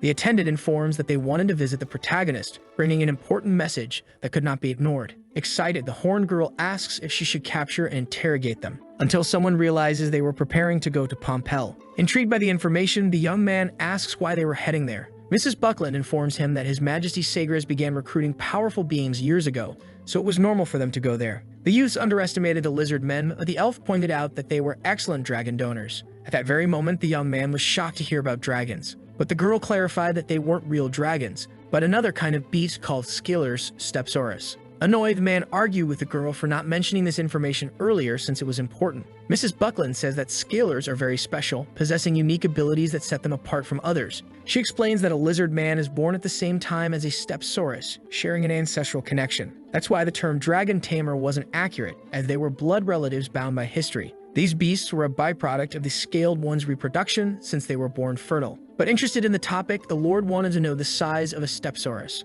The tiger woman thinks and says they were a little smaller than her iron armadillo, with feet like horse hooves and skilled in fighting. Angrily, the man crushes the telescope he was holding and orders that those lizard men be invited to stay at the fortress for the entire night. Interested, the woman asks what his plan was, seeking to understand his intentions and goals in the situation. But he only wanted to keep them at Goshen Fortress to ensure safety and protection for everyone present. And she counters by asking why those lizards would choose him with an uncertain future instead of a king. The creatures agree to stay, holding the Lord's hands. He orders the captain to bring the rest of their clan so they could begin discussing other matters. Ladybug is shocked to hear that they would be calling him your lordship. She was extremely surprised that the man had managed to bring them to the fortress. Confident, he said he never failed in his plans and revealed that he had a kind of magic potion capable of increasing the strength of the lizards who were interested in staying. The one harshly judged the excuse he used, questioning his sincerity and motivations regarding the situation. Sitting at the table, the young man played cards with the orcs, having fun and trying to fit into the group, when suddenly he noticed a strange noise interrupting the game and immediately drawing his attention, and the table began to move forcefully.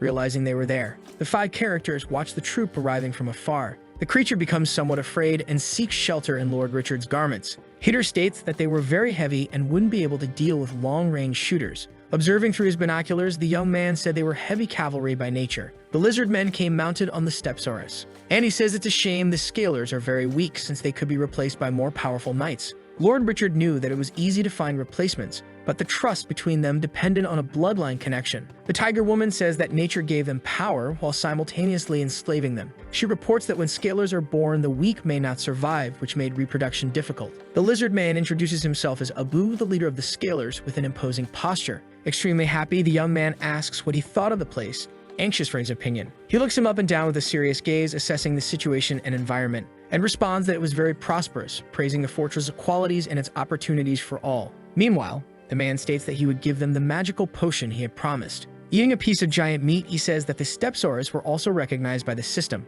Looking at the screen, he sees that the magical potion had worked for both. The Catwoman says that Annie had said he was looking for combat books. With his mouthful of food, he asks if she had any. Calmly closing her eyes, she responds negatively and suggests he learn the sacred prayer, which, by combining the power of the mind with the physical body, can stimulate incredible power. But he wasn't interested in old and outdated things, always seeking the new and innovative. The elf notes that the prayer was indeed somewhat discredited, reflecting the distrust around the situation. Holding her cup, the woman says that nowadays people blindly worship the old or completely devalue it. Looking at him, she asks how much strength he had in a single punch. But the boy wasn't sure, hesitating about his abilities and what he could really achieve. He begins to test his skills, seeking to better understand his potential and limits in combat. Throwing a punch in the air, he concentrates, trying to channel his strength and determination into every movement. Blowing out a candle, he says his strength is 2 tons, impressing everyone with his confidence. Trying to spark the boy's interest, the woman asks if he knew what prayer could do for him. Smiling, he asks the lady to just say it once and for all, eager for her words.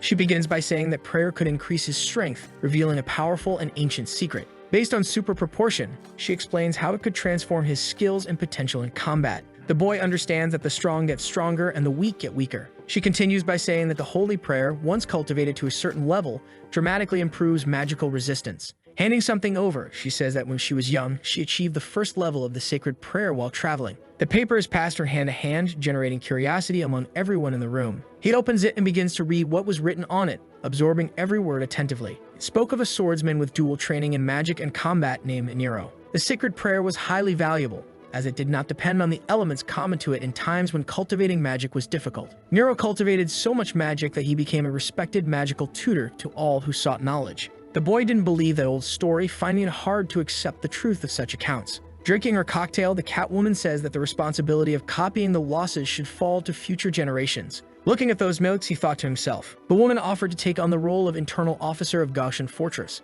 and the boy said that wasn't a problem, because the management of the fortress's internal affairs hadn't started yet and needed a talent like Lady Buckland, who celebrated her new position. Amazed, she said the fortress was a place full of development and vitality. She liked that place very much, showing intense admiration. In his room, the Lord continued reading the scroll, discovering that the Holy Prayer had 5 stages, that range from low to high, starting with sunlight, starlight, moonlight, obsidian, and apocalypse. The sunlight stage could be used for half an hour each day to increase strength by half. Reflecting, he concluded that once upgraded, both duration and effect would double. Throwing the paper aside, he decided it was something he needed to try. Happy with his discovery, he exclaimed that he was a genius, and that this was how the path to the sacred prayer took at least a month for normal people. He knew that if he could transform the warm flow into luminous power, he would officially enter the sunlight stage. Determined, he decided to put the plan into action that same night. But he was very tired and gave up on the idea, just checking the system in search of answers. He noticed something strange with his blue eyes, realizing that something wasn't right with the interface,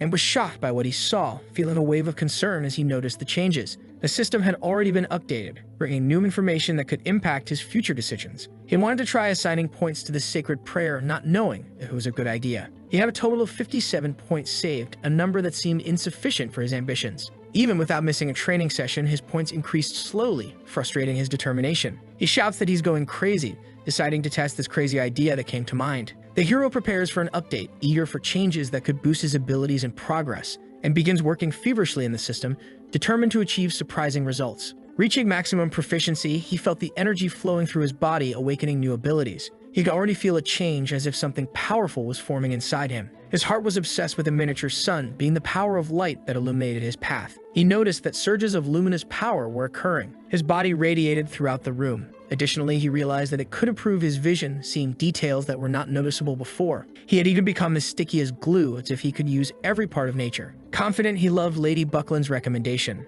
and decided he would allocate 20 more points to the sacred prayer. The next day, inside the house, someone exclaimed about the update being done very quickly. Delighted, Lady Buckland was surprised by the boy's abilities, stating that he was her friend. Laughing, the boy said that everyone would be impressed with his potential, full of confidence. His staff began to arrive and wish him a good morning, ignoring the change that had occurred. But he was upset that no one noticed anything different, feeling that his efforts were unrecognized. Meanwhile, the tiger woman was reading something, focused on her notes and oblivious to the environment around her. He calls out, saying something about the power of light, seeking attention for his ideas and discoveries. Closing her book, she already knew he wanted to talk about gathering the warm flow of energy. Disheartened, the boy feels like he's talking to a wall, feeling that his words are not being heard. The dwarf asks what the Lord wanted to do with those bronze weapons piled up in the warehouse that had been unearthed by some people from the jungle and captured by them. They remember a sword from the time of Nero's rebellion that could be worth a lot of money. Interested, Lady Buckland asks if she could take a look. The Lord agrees. Upon arriving at the warehouse, the amount of bronze weapons was gigantic. The boy is shocked by the number of weapons piled up, saying it was as if the sky had rained weapons and fortune upon them,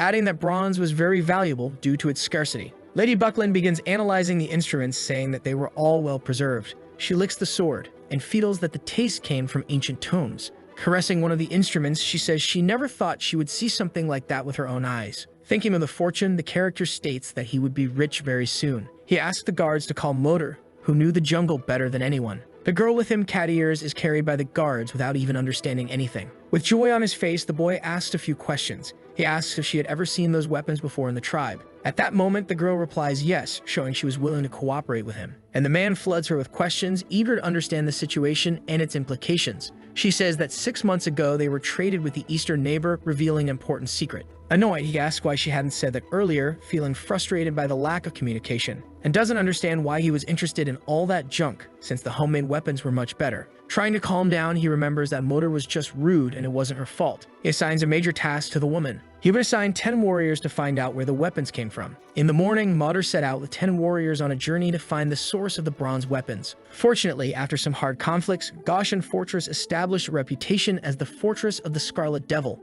Motor became super popular outside the fortress, meeting countless aborigines. It didn't take long before they found the source of the bronze weapons. On the way back, the group expanded to hundreds of people. Frightened, the Lord didn't recognize them, thinking it was another attack on the fortress. Lady Buckland warns that the origin of those people is vast, possibly from different tribes. The man orders that each be given a sickle and sent to cut the grass and feed the cattle. The two realize that they were not from there. He tells her to choose a reliable guide and dozens of people so he could see what was going on. His goal was to exchange those men for 100 tons of wheat beans, because the Stepsaurus ate too much. On horseback, he ordered her to take care of Gaussian Fortress. A week later, the elf notices that Lord Richard had returned. Happy to see him again, the tiger woman wants to know about the trip. Showing all the weapons he had obtained, he reaffirmed that he never failed in his missions. Impressed, and he hoped the price of the weapons wouldn't drop. The Lord dismounts and wants to know where the rabbits were, stating that no one would attack them. Meanwhile, the passive leak of bronze weapons attracted the attention of another legion. It was Hendra Gunawenri, commander of the Brown Bear Army of the Kingdom of the Stuarts.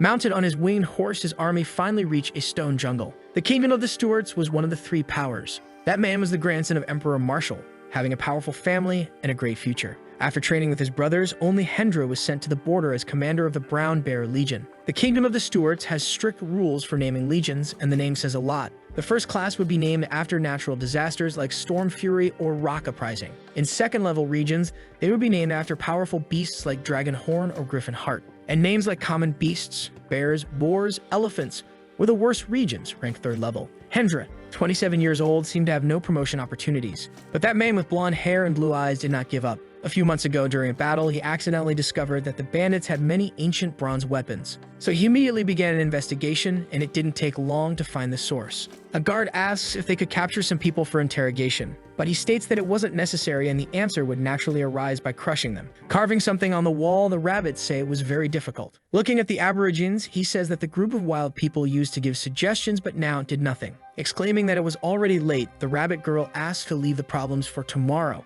They were all very tired and wanted to rest, seeking a moment of peace after the battle. Meanwhile, a rabbit man tries to escape through the forest, worried about what might find him. Walking with his legs spread, he said he was going to do number 2 without caring about anything. The moon shines through the clouds, illuminating the scene with a soft and mysterious light. While several wild men lie fallen on the ground, Hendrik cleans his sword while wanting to know about the bronze weapons that could be useful in battle. He calmly puts away his weapon, showing control and focus amid the tension of the moment. Chiroso asks where all the instruments were, trying to understand the situation and what was available. The guard explains that 3 days ago, a noble from Pompel defeated them and took all of them. He says that man was the lord of Gaussian Fortress and that people said he was like a holy god. Hendra doesn't take it seriously, saying he was just a lord expanding his territory. He realizes that a probable war is approaching, and that if the massacre they committed reached Pompel, it would be a real problem. Amid the destruction, Hendra wishes to destroy that lord when he is far from his fortress, and begins to devise a plan, thinking that if the body were destroyed by griffins, perhaps no one would ever know what happened. Hearing the entire conversation from behind the bush, the rabbit man tries to remain silent. Seated at a table, Lady Buckland says that the king of the Kingdom of Stuarts is named Baruni and had many eccentric ideas. He had appointed very ambitious young people as chiefs of the guard legions. She says that those kids feel so lucky that they invest in the army with their own resources. She asks if the hero knew how many gold coins were saved with such a small trick. The answer was at least 100,000 gold coins. Everyone becomes interested in knowing what Baruni did with the money. The woman states that he was known for gluttony, so he wasted it all, causing great frustration. Lord Richard is shocked by so much corruption, feeling that the situation was becoming unsustainable. 2 rabbit men arrived, carrying one of them, showing urgency with what was happening. The young man despairs upon seeing that it seemed to be Fitipits. The character is extremely weak and calls for the chief, seeking help in a moment of desperation. He warns that someone is going to attack Gaussian Fortress, alerting everyone of the imminent danger. The young man reflects on the Brown Bear Legion while they're all at the table, pondering their intentions. Lady Buckland said that the Stuart Legion had about 4,000 soldiers, while the Brown Bear Legion had 3,000. With his hands on his chin, he reflects that he thought the regions were the highest-ranking units, and adds that in comparison to the total number, the accompanying mages were the real problem. The elf says that if the enemy had advanced mages, it would be very difficult to handle it. Worried, the Lord knows that his mages were just fools. Trying to reassure him, Lady Buckland states that advanced mages were extremely rare, and Annie agrees. Reflecting, Oi already says he didn't know that Annie cared about anything besides money. Laughing, she replies that all countries knew those facts at the time, and he asks when it happened. The girl says it was about 20 years ago, but he wasn't even born. Returning to the topic, the tiger woman says they shouldn't worry about the mages. The protagonist says it's likely that the enemy's mage is worse than the ones he has in his army. In that case, she says that if they had no sorcerer and only 3,000 soldiers, they would enter the fortress and wouldn't come out alive. But Lady Buckland reports that 3 people would not be few, since the number of fortress soldiers was only 600, a fifth of their force. The Lord tells Annie that the spoils of war would be hers, and she asks if they didn't need reinforcements. But the man believes that great lords don't need help. Thousands of people at Goshen Fortress began to prepare for battle. The fortress is located on the west side of the river, and to avoid losses and damage, Richard decided to prepare the battlefield on the east. He also ordered the people to build a Lord's Hall on the east bank of the river to confuse the enemy. The generals and Ah performed the fertilization spell every day by the riverbank, forming a wall filled with weeds. In the first round, they fought each other. Even though the scouts' riding skills were excellent, they couldn't surpass the legs of a centaur. Thus, the war ended quickly. The character claims to have seen that they had heavy cavalry. Even with excellent equipment, Richard states they were too slow and it would take some time for his army to arrive. Meanwhile, Hendra observed the early tactics and found the use of centaurs as rangers to be clever. But the man knew that when his army arrived, they would be defeated while facing great adversity. After 2 days, the conflict still hadn't occurred, generating anxiety and uncertainty among the soldiers. Because of the weeds that were hindering the march, it was slowing in speed and efficiency. But Hendrik couldn't leave his 200 riders behind since they were essential for the war. Finally, the army had arrived.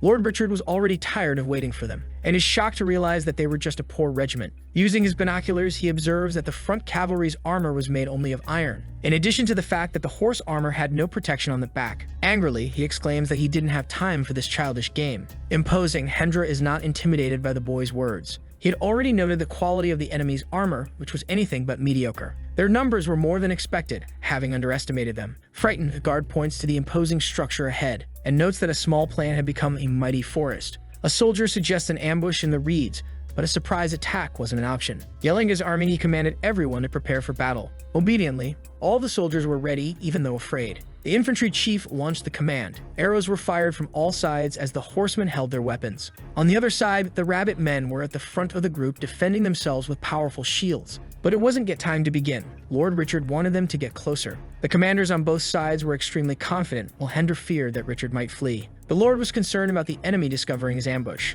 He focused on defense, fearing it might discourage the enemy's rapidly approaching attack. The enemies were already just 20 yards away, ready to launch their devastating strike. With an extremely firm command, Richard orders his soldiers to attack the enemy, trying to turn the situation around. Heavily armed, they charged into battle, and Hendra's soldiers realized that the men were very large. The blonde soldier realizes he had fallen into an ambush. But without retreating, he says the brown bear was all he had, and he couldn't afford to lose the battle. He decided to release the heavy cavalry, and all of his most powerful soldiers rode into the fight. Looking from above, he saw that they had only a few hundred people. Thus, Hendra still had an absolute advantage. The men realized that the heavy cavalry was arriving. Meanwhile, Richard's army was cutting men in half. The centaurs destroyed everything in their path. Meanwhile, the horses were getting even closer. Anxious, Hendra hoped that a surprise side attack would be enough to catch these people unprepared. A loud and fierce sound began to echo through the area. When they looked back, they saw what awaited them. They were Stegosaurus disguised as reeds entering the battle. On their backs were the lizard men pointing arrows at the enemies.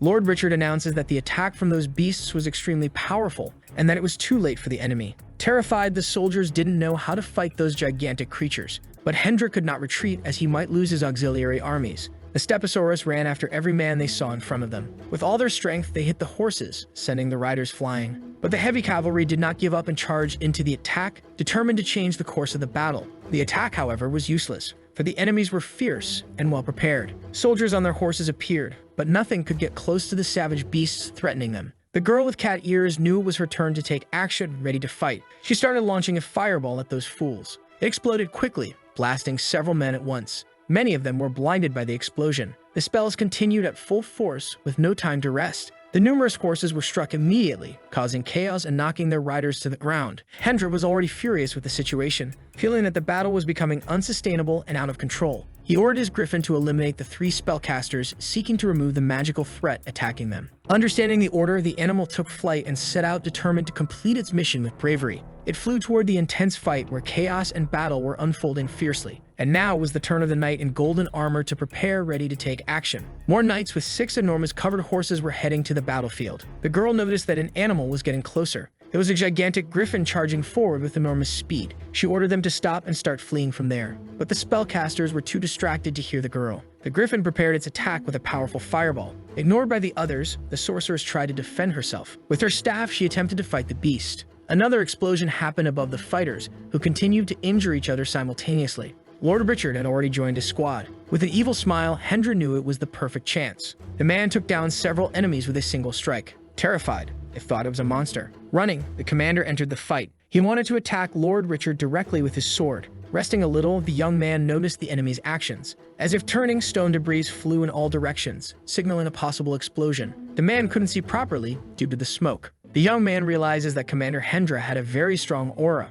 All of his soldiers celebrated joyfully, saying he was saving the situation. He introduces himself, saying he is Hendra Gunnawenry. With his sword in hand, the Lord skips introductions and swears death upon him, demanding his last words for invading Goshen Fortress. Angrily, he said that when he killed him, he would sew his mouth shut. With no time for talk, Hendra charges into the attack. The two stand face to face, staring each other down with determination, ready for the decisive confrontation approaching. Their swords meet with a metallic clang echoing through the battle, marking the beginning of the combat, and they begin striking each other, every movement filled with force and deadly intent. Both are very strong and skilled with weapons in hand. No blow hits, but they continue in intense combat. The boy says he didn't expect the commander to be able to block 3 of his moves. It seemed like he had trained for this day. In thought, the man in golden armor notes that the boy was better than he expected. Meanwhile, the heavy cavalry continued to fight, trying to strike Lord Richard from behind. Who says he thought they were an honorable army before delivering his strikes. His heart begins to beat faster and release energy, causing the hero to activate the luminous power, which made him increasingly stronger and more agile. Swinging his sword backward, he struck the 3 riders with a single blow. Stunned, all watched the scene in disbelief at such power. The 3 spellcasters appear, fleeing from the griffin chasing them. With a furious look, the beast comes right behind them, preparing another attack of powerful flames. As they are hit, the girl exclaims that they were going to die. However, a precise arrow flies toward the beast, slicing through the air with impressive speed. The arrow hits directly at a weak spot, causing it to lose strength. With precision, the woman of words orders several arrows to be fired at the griffin on the ground.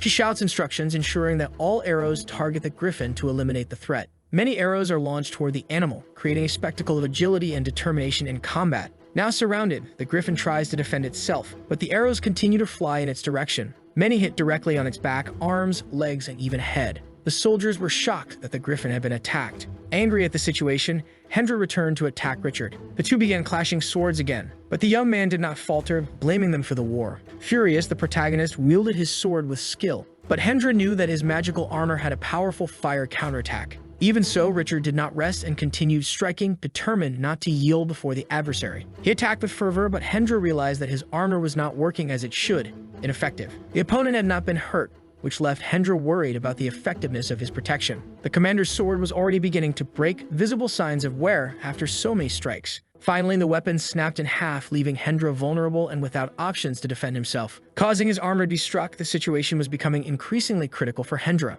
Lord Richard did not rest and kicked the man with all of his strength, seeking a decisive blow. Lying on the ground, Hendra looked up, realizing that the battle was becoming increasingly intense, saying that a weapon is just a weapon, and that if he couldn't fight without a sword, he didn't deserve to be the chief. Despite that, he realized that his hands were burning due to the fire counterattack from the magical armor. Hendra didn't understand why he was left with only blisters, since that could have incinerated a person entirely. He realized his plan hadn't worked. Kneeling down, he decided to surrender. Observing the commander's attitude, the knights realized that the war was lost. Everyone celebrated Lord Richard's victory. The girl with the horn just wanted to kill all of them, even Hendra. But they would have to remove the man's armor first. Realizing that he had broken the artifact, Lord Richard thought it was his fault. Crying, he apologized to the armor. Showing Annie the reason for his sorrow, he held out the destroyed instrument. Thinking he might be injured, she almost gave him the last bottle of holy water. Lady Buckland asked if those could be magical crystals in the armor, and said she had heard that those crystals were priceless, being necessary for crafting magical equipment.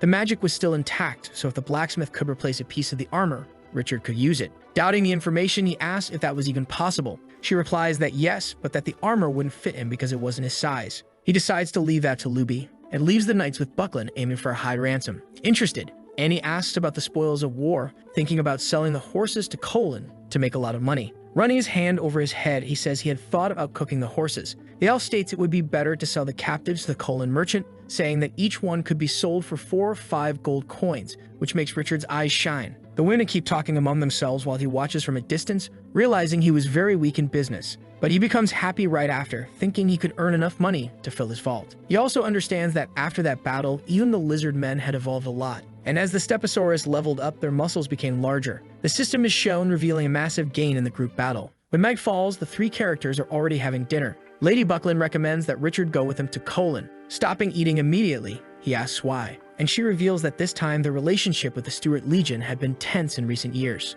Thus, he should report the Stuart infestation to the House of Lords in full. Interested, he asks if the superiors could take action about it. Annie reveals that it wasn't their duty to intervene, but if something happened, they could also reap some benefits. Fortunately, he agrees to go with them. It took 6 days to collect the captives before Richard and the others set off. Looking closely at the men, he says he didn't expect to have so many prisoners. All of them were walking in chains, including Commander Hendra, who didn't look very happy. His gaze showed intense fury. Being restrained by the guards, he shouted that he had discovered the boy's secret. He had used the sacred prayer. Without any fear, the boy began mocking the man's beard, saying it made him look manly. The man kept yelling that only a sacred prayer could give that much power without elemental fluctuations. Dismounting his horse, Lord Richard confirms that it was indeed a sacred prayer. Wanting to know more, the man asked what stage he was in, incredulous that he wasn't able to hurt him. He discovers the boy is in the apocalypse stage, finding it impossible. He thought something was wrong with himself for not reaching those levels. Angrily, he asks what the problem was. Laughing at the question, the boy says he hadn't even reached the Starlight level yet. Unable to accept the information he had just received, Hendra feels his blood pressure rise and ends up fainting. After several days of travel, the group finally arrived in Solen. Looking at the landscape, the young man says it feels like it was just yesterday when he had come to Solen with an uncertain future. As the carriages moved, he reflected on his past and how now he was the lord of thousands of elite warriors and hundreds of centaur rangers. As the carriage moved, he was left behind, because most people needed to finalize the transaction with Annie, so he would wander around. He decided to go to a nearby bar. He drank something but complained that the drink had no ice, since that was rare during that season. Someone entered the establishment asking for 3 rye shots quickly. They were soldiers, each with their own characteristics. They also ordered a roasted pork leg, a beef tongue, and 3 buttered loaves of bread. Looking at the coins, he says the payment wasn't enough. Furious, a giant man asked if the gentleman knew who he was talking to. Wiping his mouth, the protagonist realized it was just a bunch of loud and rude men. Suddenly, the man claimed his colleague was Richard, the lord of Goshen Fortress. The blue-haired soldier approached Richard after seeing his spontaneous reaction. The mustached man asked if he was talking about Lord Richard, who was more known for the flavors of the jungle. Moreover, the muscular character also claimed they had defeated an entire region of the Stuarts with only 300 fighters. The Lord already knew that the one who had spread the information was Annie. Looking at the strange man, the real Richard wanted to know more about him. In a sudden reaction, he drew his sword and struck. Leaning on the table, he claimed it was his sharp sword. Meanwhile, everyone in the bar believed the story told by that man. But Richard knew it was an inferior product made of light iron. He still asked if his 2 companions were Gunther and Heder, both confirmed. Shocked, the protagonist asked if Heder wasn't a centaur. Looking directly at him after that question, he said it was an exaggeration, that everything came from his excellent riding skills. As if man and horse were one. The man lived while I thought about all the lies being told. Looking at the people around, I imagined that everyone believed what had been said. Contradicting the group, the hero said he still believed Heder was a centaur, causing people in the bar to doubt the truth. A character pointed at the giant sword and said that no one could be the lord of the fortress except him. Confident, he introduced himself as the real Richard. Laughing, the muscular man approached him, saying he was very funny and asking where he was headed next. They were all going to the noble tribunal in a grand luxury caravan. Still laughing, they said they could give the man a ride if they weren't already heading to the tribunal. Annie asked who those people were, and the protagonist replied they were some acquaintances. Lord Richard went to the noble tribunal to look for Soren. A maid questioned him about what he was doing there, but he didn't understand the question. She explained that Lord Soren had gone to Goshen Fortress to see him a few days ago.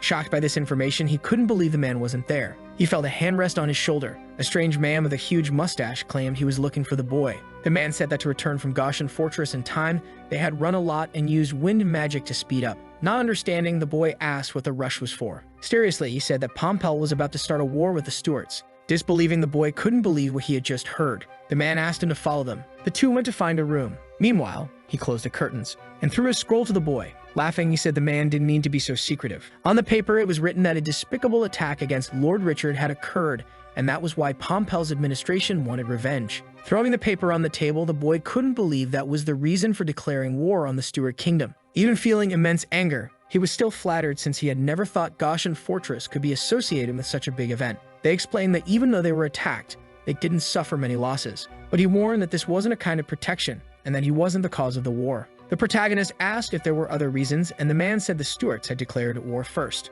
Opening another scroll, he read. It was written that Hendra was attacked by a Pompeian noble without reason during a normal military patrol, dying after retaliating. The boy complained that it was simply a distorted fact and tore up the paper, stating that Commander Hendra was still alive. Adding, the Lord said that no one could prove it was Hendra if the Stuarts didn't admit it, and that in that situation, the only possible way was to resolve things by force. 5 years ago, Pompel and the Stuarts discovered a magical crystal mine on the disputed border, and it wasn't identified who it belonged to. The young man began to reason that this was the reason for the war. Denying that he was afraid, he was ready for war. Opening the curtains and letting the sun in, Lord Soren asked him to stay a few days as someone wanted to see him. Curious, the boy asked why they wouldn't see him at that moment, but the said person claimed to be very busy. It was His Majesty who wanted to see him. So the two waited at the castle gate after a few days. Knocking on the door, Lord Soren called for His Majesty. The old man asked the guests to make themselves comfortable. First, he apologized for the delay he caused in the young man's journey, and went straight to the point, asking what he thought about the countries declaring war on each other. Lord Soren added that Pompel needed a heroic figure to raise the people's morale in the face of war. Outwardly showing enthusiasm, Richard didn't want to be involved in this since he wouldn't be cannon fodder. The king asked if he had someone in mind. Without planning, he pointed to the head of the noble courts sitting beside him. Coughing, the man said there would be no one more qualified for the position of hero than the boy. His name was on the official documents of both countries declaring war. Laughing, the Lord asked the servant to pour a glass of 50-year-old wine for all 300 people in the room. Continuing the conversation, the king informed that the Ministry of War would bestow the title of Eagle Knight. Desperate, a boy shouted that Goshen Fortress was so poor that not even thieves went there, but he would consider the proposal if they were willing to share half of their supreme royal sorcerers. Approaching with the bottle in hand, Soren said that gentleman had a big mouth. Reflecting a bit more, the king set that matter aside and asked something else. He mentioned a tribe of climbers who were about to join the army in Pompel, but had disappeared in the jungle. He asked if the boys knew the fate given to the lizard men. The boy knew they were natural heavy cavalry and couldn't afford to lose them. Standing up abruptly, he began his speech, saying he had a fire of justice burning in his heart for some reason, and he was happy to take the post of Eagle Knight, saying that it was every citizen's duty to serve their country, feeling obliged to do so. Agreeing with the boy, His Majesty stated that being an Eagle Knight was naturally a benefit in terms of reputation and prestige. In addition, he guaranteed that his army would be temporarily under the Dragon Legion, without losing its autonomy. Thinking about the Legion, the protagonist knew it was known for some dangerous and bloody battles. He knew the war wouldn't be easy. Lord Soren told Richard not to worry, since His Majesty's son was in there. He confirmed, emphasizing that Bedrick was indeed there. With his hand on his chin, he thought that was great, noting that the Legion where the prince was must have fewer difficult battles. After the conversation ended and the agreement was made, they said their farewells. The warriors walked together through the palace. The boy questioned if the king's vision was poor, and the man replied that he could barely see anything. He also said that despite that, his combat skills were extremely powerful, having spiritual power. The real story was that most kings of various countries were mediocre, having neither the time nor energy to govern properly. The man said that was not the case with Segres the Menstruant. The boy found it strange for one old man to praise another so fervently. Interrupting him mid-speech, Richard asked if it was necessary to go to Dragon Claw for everyone to recognize him. So the two decided to go to the Legion. Upon entering, they saw many warriors training their skills. The HQ of Dragon Claw asked what he could do for them that day. Soren introduced the young man, saying he was Baron Richard of Goshen Fortress, coming in His Majesty's request to observe. Reading the notice, the man knew nothing about it, but he asked them to follow him. The lords found that behavior very strange. Knocking on a door, the guard apologized for causing any offense. Opening the door, he revealed the fake Richard discussing important battle tactics with his henchmen. The three looked attentively at the person who had just arrived. The protagonist, upon seeing those familiar faces stealing his identity, rolling up his sleeves, asked if they wanted to die right there. The big man asked forgiveness for the little joke, claiming they didn't mean any harm. Finally, the lord asked what the name of the muscular man standing before him was. The muscular man claimed to be Bedrick, the son of His Majesty Segres, which surprised everyone. The two were completely shocked when they heard that name, which brought back so many memories and emotions. Lord Soren immediately recognized the prince by his distinctive features that couldn't be ignored. Richard was unsure about the man's identity, but his friend confirmed that it was indeed him. The other two introduced themselves as Byrne, the royal sorcerer, and a senior swordsman of Colin's court. The young man couldn't believe they were part of the royal court. Most kings have more than one son, which facilitates competition for the selection of an heir. But His Majesty Segres had only one child, who was in this case Bedrick, his only son. Embarrassed and not knowing what to say, the three characters fell silent, feeling uncomfortable. One of them asked if the guard didn't recognize them, suggesting that he might have seen them before. However, the man immediately denied it, saying he had no idea who they really were. Richard wanted to know if Bedrick hadn't been at Dragon Claw before he arrived, and the big man said it was his first time serving in that place. He stated that young people nowadays were becoming very lazy, putting their names down without doing anything. The protagonist realized he felt no shame in criticizing others, even though he was one of them. He wanted to understand why he was pretending to be someone he wasn't. With his head down and discouraged, he said the Lord could never understand the true essence of the failur's heart. Whispering in his ear, Lord Soren explained that those were unfortunate people who had no elemental talents. According to the story, great minds who were poorly gifted relied on hard work to turn things around, except for the failures.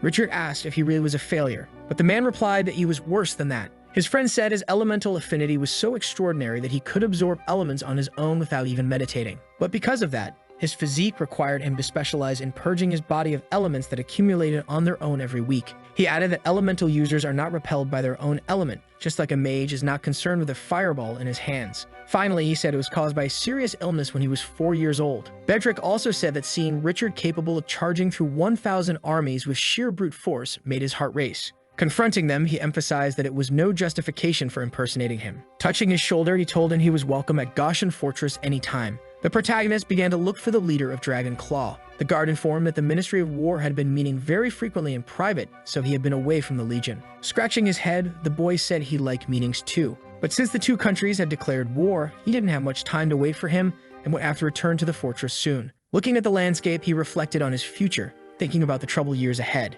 It was through messages that Goshen Fortress received the latest news. In reading one more, he found out that the Church of Light had tried to mediate the imminent war and prevent the displacement of the population. Even so, he stressed that mediation did not solve real problems and that there would still be war. Now that he had free time, he asked Lady Buckland to bring Hendra for interrogation. He wanted to trade the man for ransom, but the Stuart Kingdom ruined his plans by saying that he was dead. Reading the letter, the Tiger Woman reported that the meeting ended with the goddess of the Church of Ice leaving very irritated. Lord Richard thought that maybe the Church of the Ice Goddess would not fight for Pompel in this war. He didn't understand why His Majesty would defend such a powerful helper like the Church of the Ice Goddess before going to war. Lady Bucklet informed him that it was true that the letters had been withheld. Soon he reasoned that the Church of the Ice Goddess was so independent and powerful on its own that it was equivalent to a country. He knew that His Majesty's Sagers would not allow two voices in one country, so separation was inevitable. Turning to the women, he asked which country would win the war. Annie said both countries had more or less the same strength, but that information was outdated.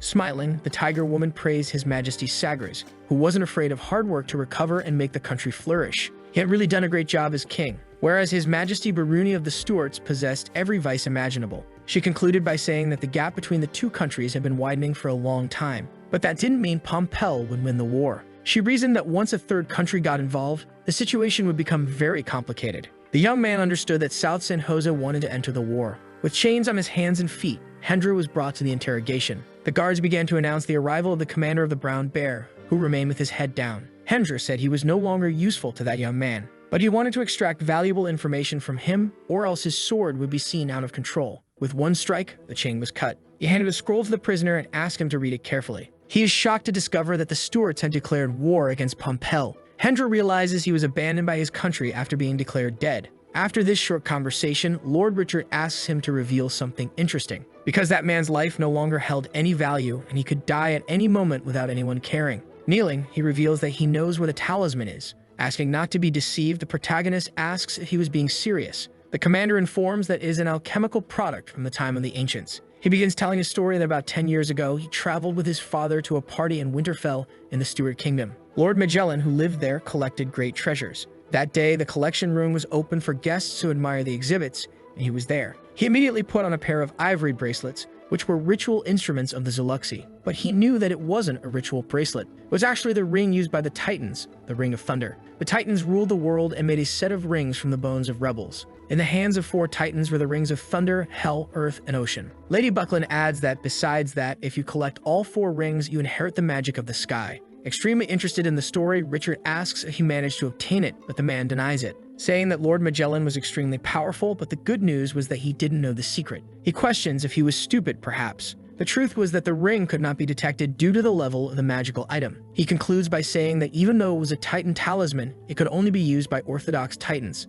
That wasn't a problem for the protagonist who possessed one. He wanted to know more of the story and asked how he knew about that. Hendra claims to be a divine favorite, favored by the gods and with special abilities. Pointing to his eye, the commander says he can't see anything with his right eye when asked about his power. But that didn't mean he was blind. He explains that he couldn't see things but could feel the glow of various colors. And the reason he was sure that ring was real was because of the rich golden glow that kept emanating from it. Understanding more about his powers, Richard realizes that his eye could identify treasures, and asks if there was any treasure inside his fortress, to which he points to his pet and nothing else, leaving the protagonist very frustrated. He wanted to know if other people knew about his talent, and Hendra said that after becoming an adult, he hadn't told anyone, because he had studied the history of divine favorites and discovered that revealing his gift would shorten his lifespan. Annie says he could be used for anatomical studies or alchemy experiments. Clapping his hands, Richard says his eye could be used for magical items, and Hendra gets scared. But it was just a joke from the character, since the fortress didn't have an alchemist. Touching his shoulder, he said that the man could not return to the stewards,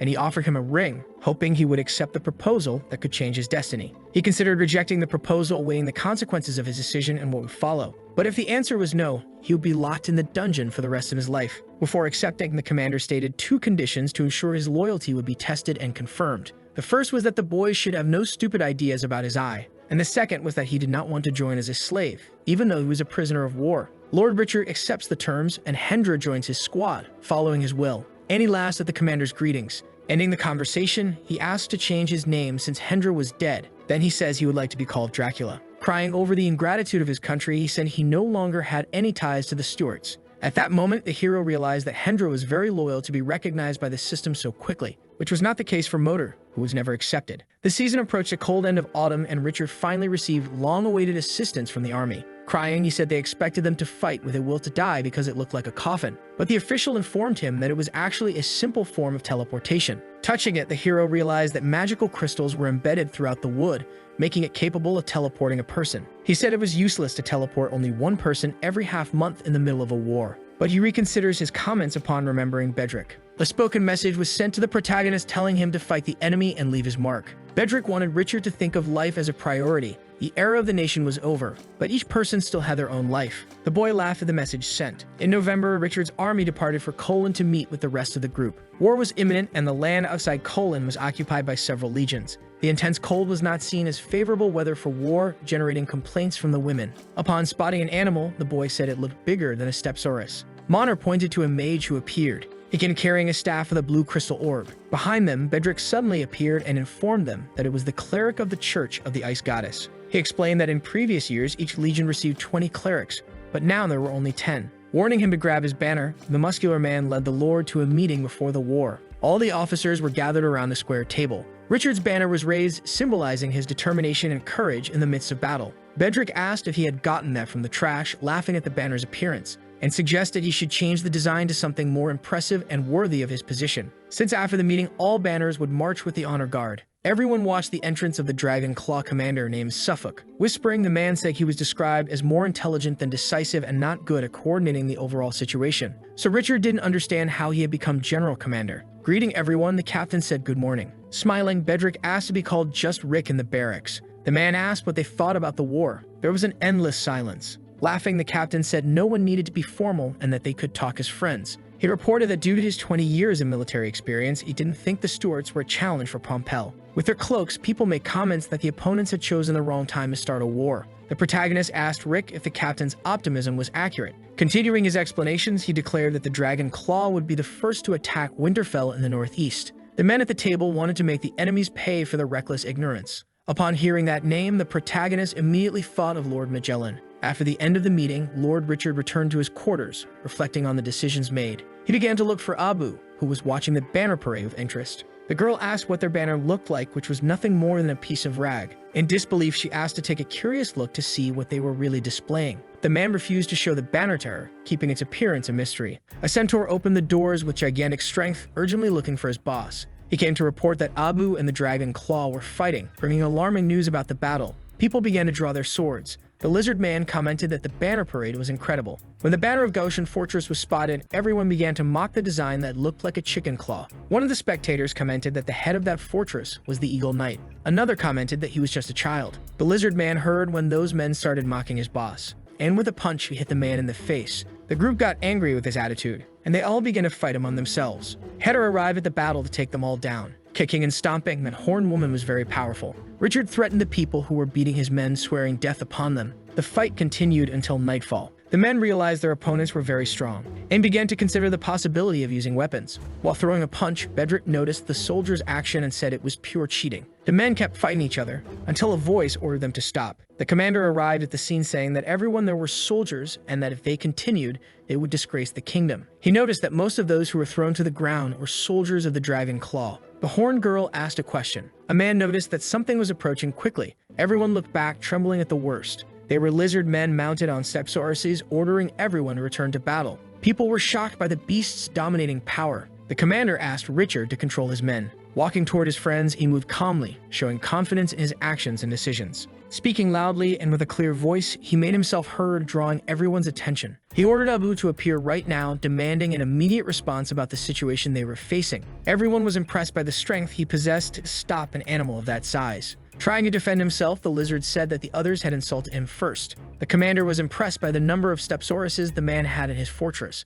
But scolding the boy, he warned that the fight was undeniably ugly. Realizing he was losing the argument, Commander Bosk blamed the age of Richard's soldiers. He received a stern rebuke for not controlling his men. Retorting, he said the soldiers were just overreacting, about to go to war with the Stuarts. Looking at the protagonist, he asked if he agreed. Saying yes, he stated that they had done nothing wrong and that it was common to counterattack. The two then began to take the blame for the incident. Putting that event behind them, they emphasized that it was just a misunderstanding and nothing serious to worry about. Looking at each other, they said they were just joking. But the commander realized that the two were in sync to avoid responsibility. The men didn't know what else to say after the scolding, and the commander of the Dragon Claw decided to incorporate Richard's and Baus's armies into the vanguard forces on the front line. Stunned, the characters did not expect to receive such a sentence. Going to battle, they tried to stay positive, thinking the enemy might not always appear in front. Seeing Rick at his side, he asked what the man was doing there, and he replied that he had volunteered for the role. Lord Booth stated that the fault was theirs, but the punishment applied to everyone. Meanwhile, he tried to talk to the ice cleric. With seriousness, the old man said that snow was just a natural phenomenon not associated with the ice goddess.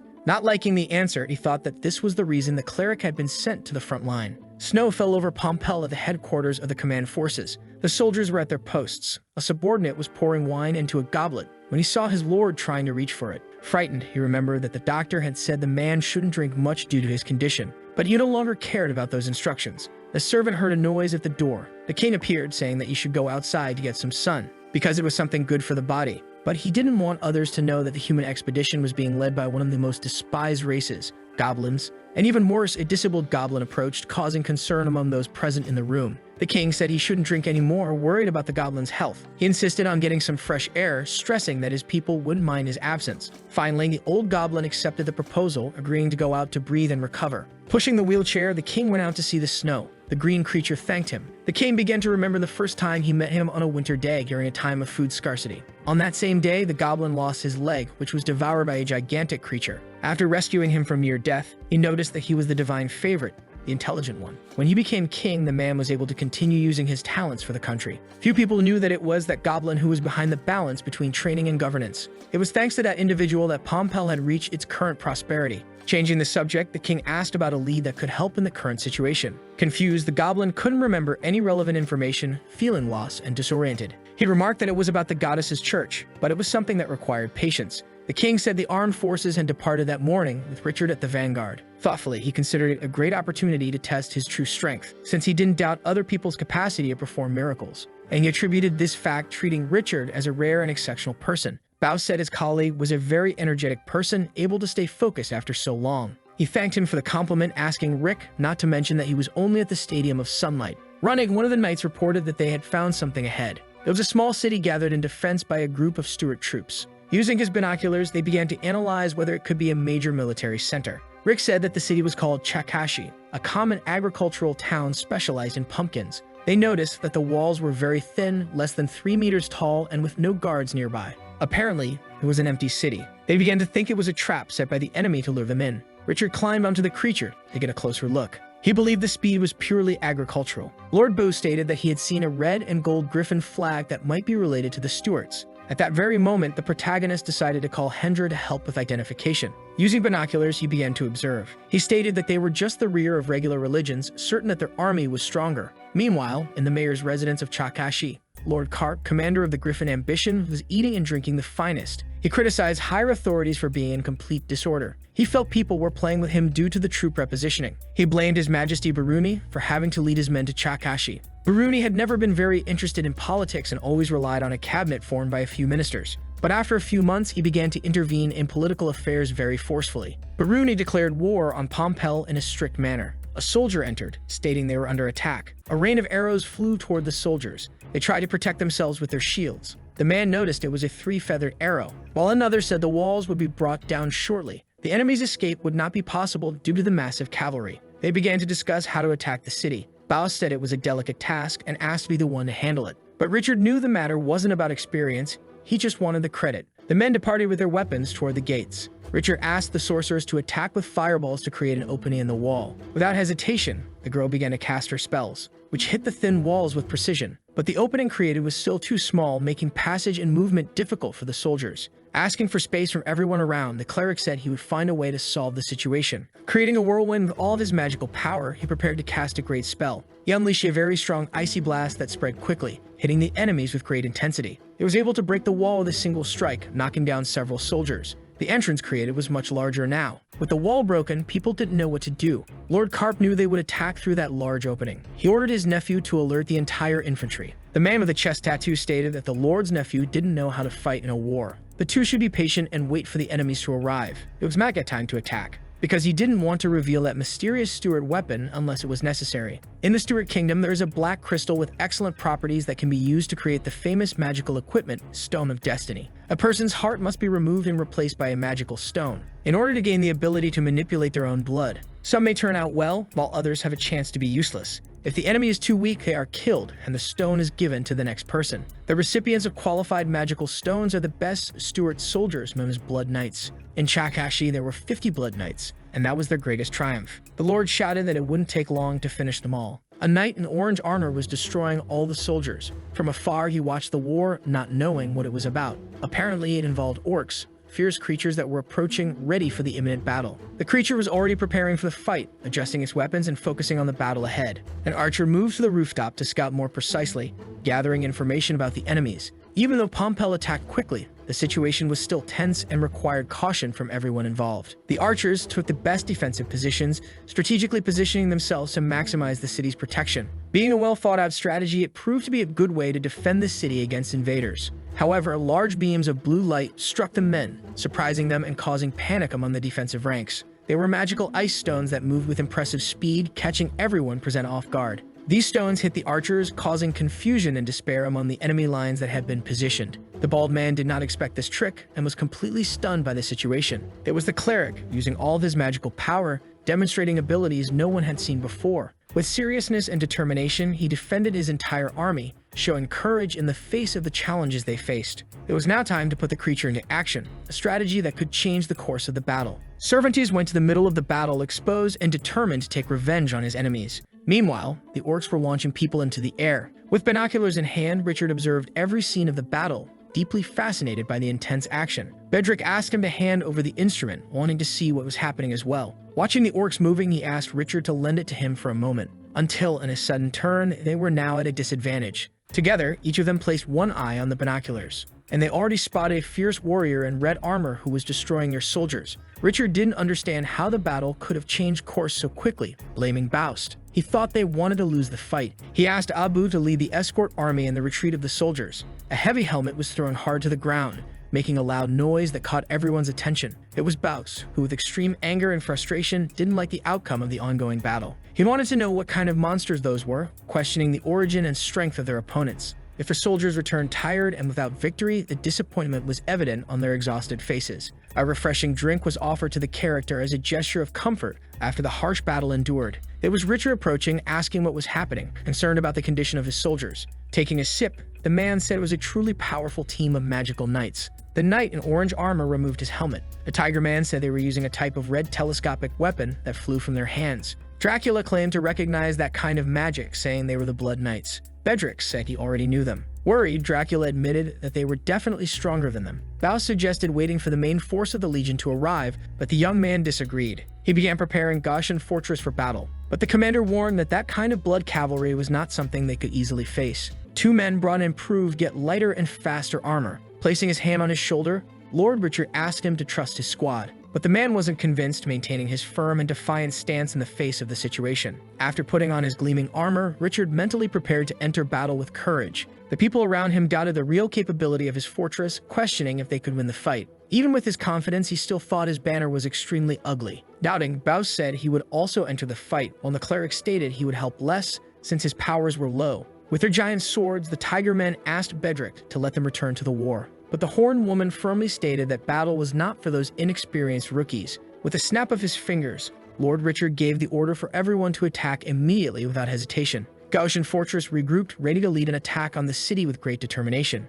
At that moment, the man observed that the enemies had returned with only 1/8 of the previous group. The Lord's nephew asked to participate in the battle. Letting the boy join, he warned that he should stay with the knight reserves and not go out alone. Meanwhile, the bald man climbed up to the wall. He knew the barbarian soldiers were close enough, so he ordered the release of arrows. But before it was possible, his soldiers were struck. The man was in doubt, wondering how they could shoot so precisely while moving. He watched the front line raise their shields to protect the archers, who were essential to the battle. Pointing her bow and arrow, the girl couldn't shoot without seeing people's bodies. However, upon noticing movement, her aim was extremely precise. The group was already taking losses before entering the second round. It was assumed that the Pompel cavalry was more powerful than the 3-meter-tall orcs. Meanwhile, Lord Richard held his giant sword. Flying over the people, he headed toward the wall. The Lord knew he was powerful, capable of delivering a devastating strike. Cervantes had already readied himself for the fight. The Lord knew that Blood Knight was his last resort. He had no choice but to release the creature. He ordered the man to win that war and not disappoint him. The protagonist's sword floated in the air, killing several soldiers,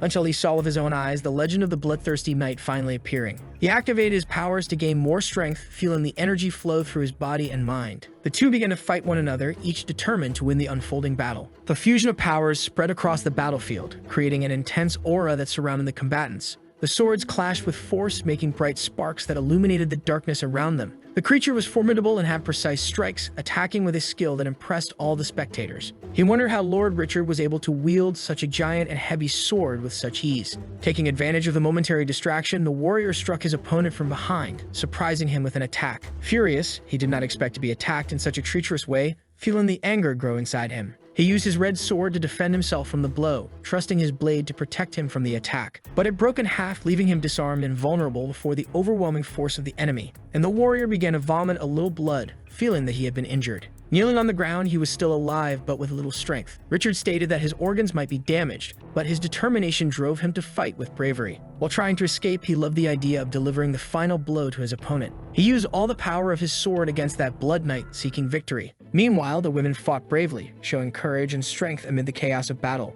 With their sharp weapons, they knew how to defend and attack with precision, demonstrating great combat skill. Lord Richard returned to the battlefield with an intense, bright blue aura that completely surrounded him. He wanted to destroy more enemies, so he quickly disarmed them, leaving them vulnerable and with no chance to react. He smiled as he wished they would all go to hell. The men fired instruments that went toward the young man. He did not realize he was being attacked from behind. He knew he was going to be hit by those things, but was not willing to give up easily. Before that blow could be fatal, he created a magical barrier that protected him effectively. Even with this protection, he felt the pressure of the attacks, requiring him to stay alert and focused. He felt a deep cut on his face, which made him realize the imminent danger he was facing. He began to quickly move away from those creatures that wanted to exterminate him with all their strength. With determination, he fought against them using kicks to defend himself without his powerful sword. Through powerful punches, he launched the men into the air, showing his hand-to-hand combat skill. Meanwhile, he said that those soldiers did not know how to fight without swords, revealing his unshakable confidence. He claimed that no one was a match for him, challenging all opponents who dared face him. He felt a bit of blood on his hands, a reminder of the intense battle he was fighting at that moment.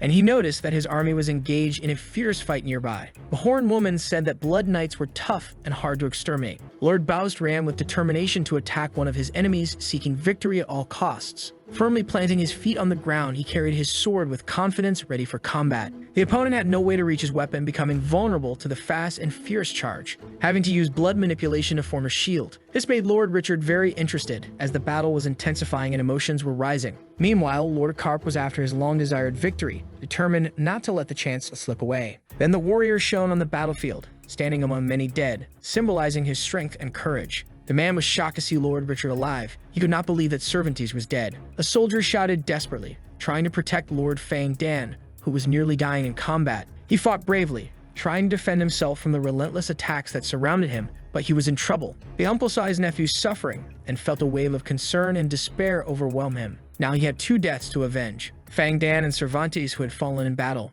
Meanwhile, Richard destroyed more Blood Knights, showing his skill and determination in each attack. He ordered some of his men to be withdrawn since the Stepsaurs would soon arrive. The enormous beasts came to destroy the walls, threatening the safety of everyone present. Now the Lord had no way to escape the imminent defeat, feeling the pressure increase around him. He positioned himself in front of the animals, trying to make them stop and not cause more destruction. But they danced more and more, showing they would not leave so easily, challenging resistance. With all their strength, they destroyed the walls, leaving a trail of destruction wherever they went without mercy. The warriors noticed that the end of the battle was near, and the tension in the air became palpable. Pointing to the young man, they showed that he was the observant assassin. What was not acceptable to them, as they desired revenge at all costs, could not be ignored. The soldiers advanced with determination to put an end to Lord Richard, seeking justice for their losses. For a boy, seeing his leader dead was something very funny, an unexpected and surreal situation. Raising his weapon, he said he respected the courage of the men. With a powerful strike, he announced that they could continue fighting by his side, united in battle.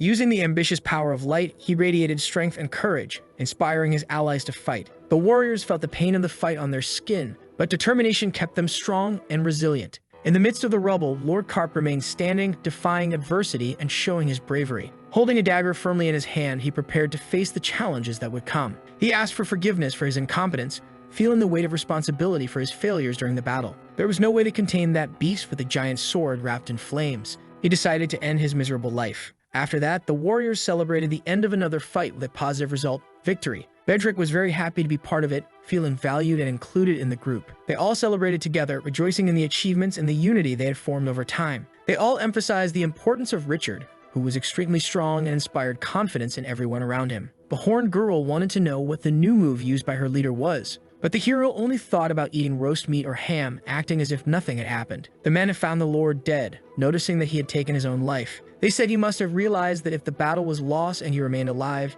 he would be imprisoned for the rest of his life. Meanwhile, the protagonist was operating the system. The information was that 25 barbarian warriors had died in addition to 4 centaurs. He began to think that the easy path might have made him a bit arrogant. Thoughtful about the losses suffered, he reflected on the casualties that deeply marked his heart. He said he would remember his companions for the rest of his life, honoring their memories in every battle. Extensive flames began consuming everything around and symbolizing the fury of the fight that still persisted. Like a prayer, the cleric stated that the great ice goddess would receive all the lost souls, while they burned the dead. Richard thanked the words of his friends, reaffirming that he was fine. The good news was that there was another update after that battle, and now he possessed the first batch with the best warriors. Seeing the system, he understood that it took much longer for a barbarian to be updated compared to a centaur. Rossio informed the leader that he felt a little different, as if something new was awakening in him. He stated that it seemed he was regaining all his senses, gaining clarity and strength amid the chaos. Feeling like he was about to explode with energy, he was ready to face any challenge that arose. The people around were frightened by the woman's collapse.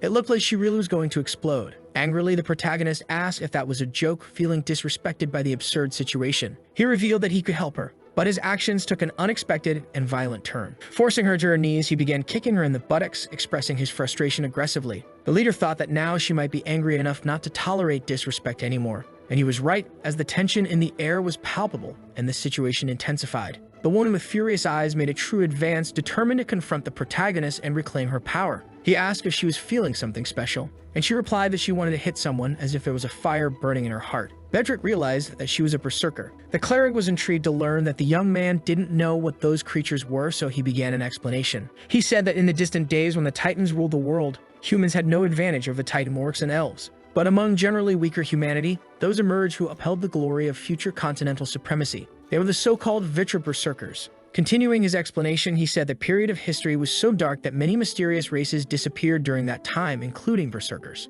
According to rumors, barbarians inherited more or a bit of their blood, though it wasn't certain if this was completely true. Looking more closely, the cleric concluded that the creature was definitely in a berserker state, having activated blood. He added that the secret art of berserking lasted until modern times and was now the sacred prayer. After that extensive update, the berserker was very tired. Resting her knees on the ground, she could no longer stand. The cleric states that it was because she hadn't gotten used to it and that she should rest and get well. Meanwhile, Lord Richard ordered a count of the wounded. Opening the system, he had noticed that he had also leveled up, assigning the rest of his points to sacred prayer. He was feeling great, knowing that the effect of leveling up was truly remarkable. He asked Bose how the capture of the hostages was going. He wanted to know where the commander's office was located, but his comrade informed him that he still hadn't found that place. Determined and with a smile on his face, the boy said he wanted to pull off a heist. As they walked together, they discussed where the commander's office might be. Looking at the houses, Lord Richard noticed the abundance of civilians in that place. Dracula showed his lord the office location since he was familiar with the area. Kicking the door open, he was determined to find some treasure. They were amazed to see that even the cutlery was made of gold. Bao said they must be all the commander's personal items. He headed toward the wine collection while Bedrick shouted that he had found some important documents. Lord Richard asked to check the documents, seeking to understand the situation and what was going on. The two began reading those papers, trying to carefully decipher the information contained in them. Noticing that the Steward command was truly a mess, they grew concerned about the disorganization and its consequences. Approaching, Baus also wanted to know what they were talking about. It was about numerous confusing route plans and conflicting transfer orders. The protagonist ordered that a letter be sent back asking whether to move forward or stay to rest. They decided to hold a celebration with cows and sheep they would slaughter to pair with the fine wines. Everyone celebrated the victory in the main hall. Meanwhile, Gunther was doing something suspicious. There were dead bodies lying on the ground. Lord Richard and Dracula approached, asking what she was doing. She wanted to remove the magic stone from the blood warriors' hearts, but he scolded her immediately for trying to keep the trophies for herself. The man did not allow her to do that, but he had a plausible justification, as the knights had a small explosive unit in their bodies that burns the stone when the bearer dies. To illustrate, he made a comparison with a tree full of fruit by the roadside, which had bitter fruit so no one ate them. Dracula pointed out that there was something valuable in that body. He could see a light near the heart, possibly a magic stone that hadn't been destroyed. Interested in blood control, the magic stone was already in the hands of the young lord. Amazed by the building, he ordered that all the bodies be burned and that no one be told anything, leaving no trace. A carriage silently removed all the bodies from the scene. Gunther stated that it seemed like they were acting like thieves. To ruin the protagonist's plans, Lord Boast appeared with a bottle of wine in his hands. Trying to cover up, Richard claimed he was burying the bodies to prevent a plague. Annoyed, he said he was only trying to help before getting blamed too much. The cleric and the commander had no understanding of the hero's actions, thinking that attitude was very kind. The next day, the sun began to rise, bringing light to the new day that was beginning. It was early and the civilians were already awake, preparing to face the challenges to come. Bedrick informed them that they had received a letter yesterday afternoon saying they should remain at that location waiting for the arrival of the main legion. They would go to Winterfell,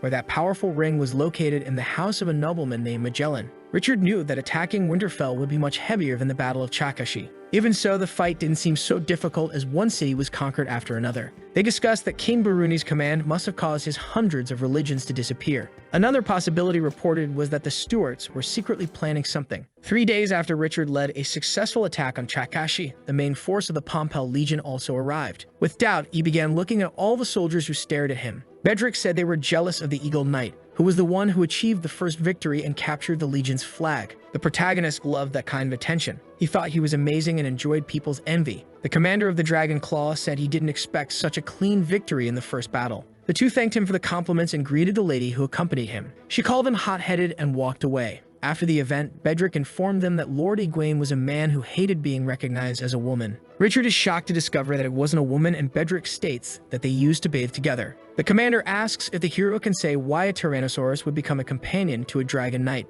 He explains that Tyrannosaurs are very intelligent and live long lives, which is why they like to be partners with humans. Rick says they were also impressed by music, moved by appearance and mercy. At that moment, the hero understands what that conversation was about. That boy who was going to leave furiously was the Dragon Knight. The commander says that a Tyrannosaurus made contact with Lord Egwene in order to appreciate his beauty all the time. Lord Egwene was interested in Richard, so he came on foot without his creature so he could meet him. But now it was too late. The boy felt very offended. The name of the dragon was Osiris, and he was flying over the city. Since making a pact with Egwene, this was Osiris' first battle for Pompel. In addition to the creatures, there was a squad of 10 Falcon Knights with impressive speed. Richard envies those who had a flying mount, which was his dream. In Winterfell, the gates were closed. On the walls, the men waited for some update. The warrior doesn't understand the people who had declared war on Winterfell. He says that in the past, it was supported by abundant logistics and reinforcements. Somehow, he realized that reinforcements from distant provinces had been withdrawn one by one, and supply deliveries soon stopped. He knew they were fighting a war for the fate of the country, but were only receiving scraps. Another man reports that they had only 30,000 city guards in addition to volunteers, while Pompel had 200,000. The wise man asked Bernard not to get angry because stupidity followed anger. They would only do their part and leave the rest to the god of the sacred light. Birds fly over the city. At that moment, the Falcon Knights fly in the skies. Using advanced war tactics, the group discusses how it would be possible to enter the city. With his binoculars, Richard spots a beautiful girl with light pink hair. He concludes from her clothes that she could be a priestess of the Stuarts, in addition to having a beautiful body. Bedrick asks what he had seen, but he says he only noticed regular guards and patrols. The reconnaissance report is concluded, stating there were no abnormalities inside the city. They only found heavy anti-attack weapons stored in low-walled buildings. The man orders the soldiers to return immediately. As the battle approached, they thought of ways to make victory less difficult. But the reality is that, in addition to Pompel and the Stuarts, Sanjose was in the game. The Giro knew that Sanjose wouldn't just sit and watch Pompel or the Stuarts be completely overwhelmed. The engineers took 10 days to gather wood to make the weapons, and those were the calmest days before the great battle in Winterfell. One side waited for the weapons to be ready, while the other kept the walls intact until the fight began with Pompel's weapons ready. Catapults were built to be used. Commander Boost wanted to keep up the pace to stay in line. The troops awaited the coordinates to begin dispersal. Gunther asks the chief if they were hiding well enough. The warrior says that on the other side of the wall, there must be soldiers just as determined to die as they were. The stone launchers were already in position and ready to fire. The countdown begins. People become increasingly anxious hearing the numbers. Soon after, the captain announces that they could attack, releasing the catapults to be used as mechanisms against the wall. The first stones are launched through the great wooden machines. The sorcerers transform the stones into fireballs, and all of them head toward the wall of Winterfell. The warrior shouts not to let the stones reach the walls, and with their powers, they destroy them one by one. The huge chunks of stone become just debris falling from the sky. They explode in the air, having no chance to get near the walls. Richard realizes it would be a war of eye for an eye. The fighter exclaims that most of the stones were intercepted, but Bose tells him to remain calm, because the broken debris had hit the guards on the walls, which was a good thing for Pompel's team. The protagonist reflected on human nature, realizing that talent often turned against its own kind. With a shout of determination, the leader urged his soldiers to advance, ready to face the enemy. With fervor, the commander ordered the charge as his men prepared for the imminent battle. With fervor, the man encouraged his companions, urging them to show their strength and skills in the fight. In Winterfell, tension hung in the air as the leaders discussed the critical situation faced by their troops. One of the advisors warned about the disadvantage in aerial cavalry, emphasizing the superiority of the enemy's intelligence. The old strategist calmed those present by explaining that the aerial knights only saw colored spots on the ground. With a plan in mind, the leader suggested using that limitation to deceive the enemy with false information. The strategist observed that the enemy's aerial cavalry feared their heavy weapons, limiting themselves to reconnaissance missions. He concluded that the enemy underestimated what was covered, believing they were merely civilian rooftops. Surprised, the soldiers noticed that the real strategy was hidden under the cloth, revealing a bold plan. One of the warriors exclaimed that those buildings were the key to victory, essential for the success of the battle. Perplexed, the young man questioned how that was possible, since the reports did not mention the enemy's heavy weapons. The commander questioned the decision to dress the militia in armor, fearing it would not be enough for defense. He explained that despite the weakness, the strategy was crucial, and the military mind must always be alert. Recognizing the disadvantage, he warned that they were facing a strong nation and the loss of the walls was a real possibility. The general predicted that the enemy would use their numerical superiority to overwhelm the defenders and scale the walls. With the battle underway, a guard exclaimed that it was necessary to fight smart to ensure survival. The confused leaders wondered why the enemy had stopped upon reaching the wall, suspecting a trap. The war officially began, and the leaders were determined to seize the initial advantage, ready to fight. With a determined look, the old commander ordered everyone to prepare, emphasizing that it was time to counterattack. Confused and alarmed, the soldier looked around, questioning what happened to his companions and weapons. A scream echoed as a sudden attack approached, making the warrior brace for the imminent impact. A concerned officer reported that the site was full of heavy weapons and siege towers, surprising everyone. The alarm leaders discussed the situation, questioning the report that claimed there was nothing threatening behind the wall. Realizing the betrayal, Baus ordered the front line to attack, determined to bring down the enemy at any cost. With a command shout, the leader ordered the attack and the fighters prepared for battle. A frustrated officer questioned the absence of the mage, demanding immediate support for the endangered front line. The mages, ready to act, conjured powerful spells, launching magical attacks that lit up the sky in vibrant colors. With a cry of determination, the mages fired divine ice arrows, creating an impressive spectacle on the battlefield. Exhausted, the warriors questioned the effectiveness of the fight, feeling overwhelmed even after so much intense combat. One of the subordinates explained that Winterfell had a device called magical extraction, essential for empowering the mages. The heavy and complex device could not be transported easily, limiting the use of powerful magic on the field. Comparing the fight to children bickering, a character highlighted the resource disparity, reflecting the desperate battle situation. The absence of fire mages was questioned, while another reminded that power comes at a high cost. The mages were focused on recovering their energy, absorbing the surrounding magic as they prepared for the imminent battle. A young man reflected on the surprising disadvantage that absolute strength could bring in a critical situation.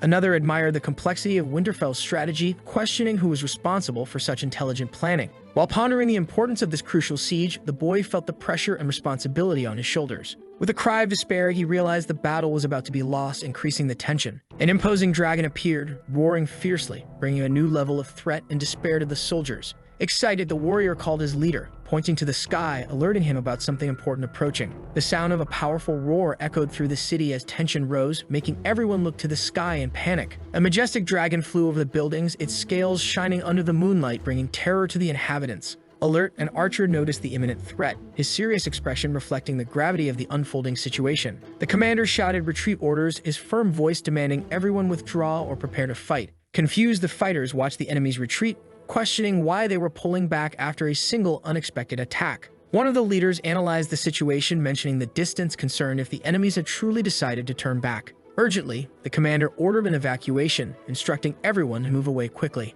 Running toward the camp, the soldiers sought to understand what happened and the next strategy. An imposing dragon observed the scene as the warriors questioned the decision to retreat, urgently seeking answers. The leader watched with concern, revealing he had seen numerous dragon-hunting beasts in Winterfell. One of them explained that the magical weapon created by an alchemist possessed enchantments of impressive speed. He detailed how the rotating tip of the crossbow could break through armor, making it extremely effective in combat. Another young man questioned the number of crossbows, arguing that only 5 were real while the rest were fake. The discussion heated up, with one of the subordinates stating that the truth was confused and the opinions contradictory. The warrior accused the young man of being responsible for the situation, reminding him of his arrogance during the attack on the city. The next day, a character announced that the Ripper army would participate in the next major attack on Winterfell. The young man, surprised and worried, exclaimed a curse word, realizing the gravity of the approaching situation. A commander warned Richard about the soldiers' obedience, emphasizing that they had no choice in their orders. Determined, Richard decided to remind the commander of the seriousness of the situation. He expressed his concern, stating that if the siege failed again, all hell could break loose on them. The commander affirmed that if the siege failed again, perhaps all hell would fall upon them.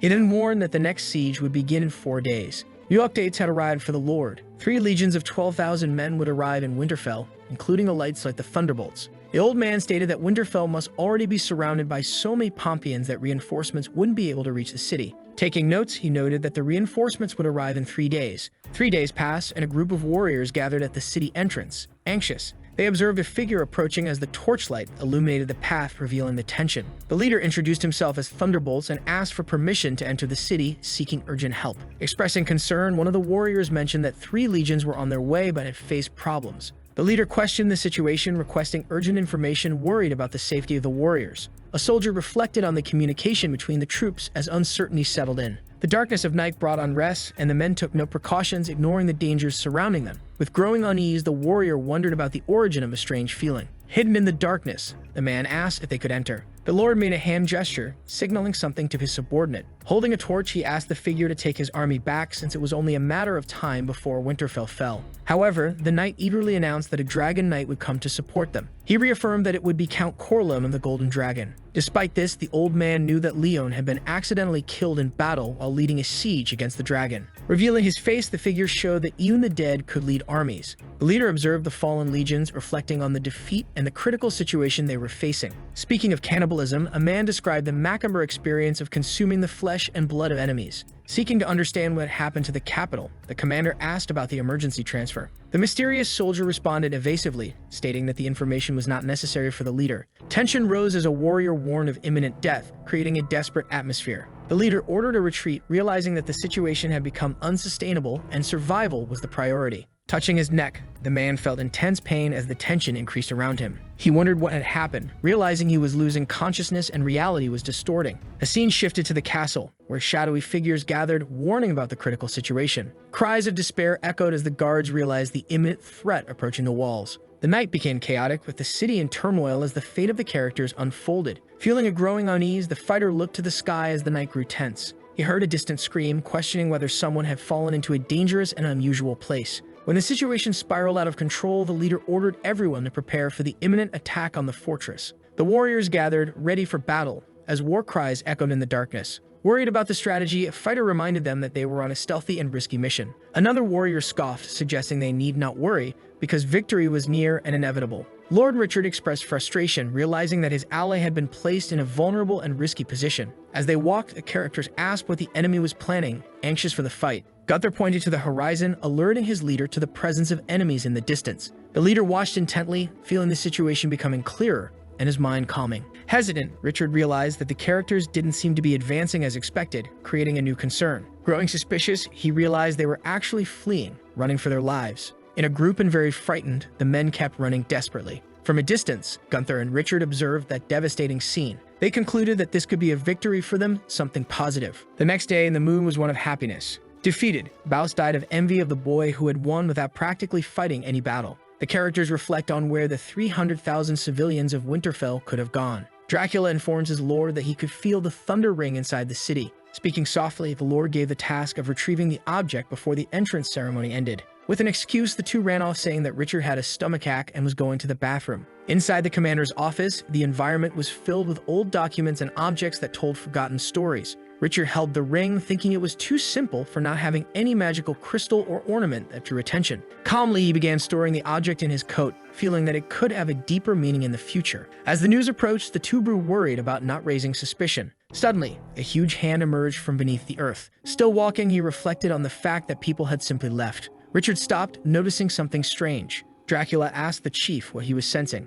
Looking at a simple house, he said he couldn't believe such a decaying house existed in such a prestigious neighborhood. The two decided to enter out of curiosity about the secrets the old house might be hiding. The house had belonged to a fallen military aristocrat, whose stories of glory and tragedy still echoed through the walls. Noticing a light, Dracula believed there might be a secret treasure behind the red brick wall. Asking him to step back, the Lord warned that he was going to break the wall. Creating an explosion, he destroyed the wall, generating a cloud of dust and debris that spread quickly. Then 5 characters appeared standing, emerging from the shadows with serious expressions and ready for the imminent confrontation. Noticing that movement, the two already suspected it could be a trap and grew increasingly afraid, until Hendra remembered that this was the private residence of General Sodov, who lived a simple life. He stated that the old man in the middle was General Sidov. Opening his mouth, the man tried to speak, but his words came out confused and hard to clearly understand. Richard tried to comprehend what he was saying, striving to grasp each word and its deeper meaning. Then Sedov ordered the two to run as fast as possible, warning them of the imminent danger approaching.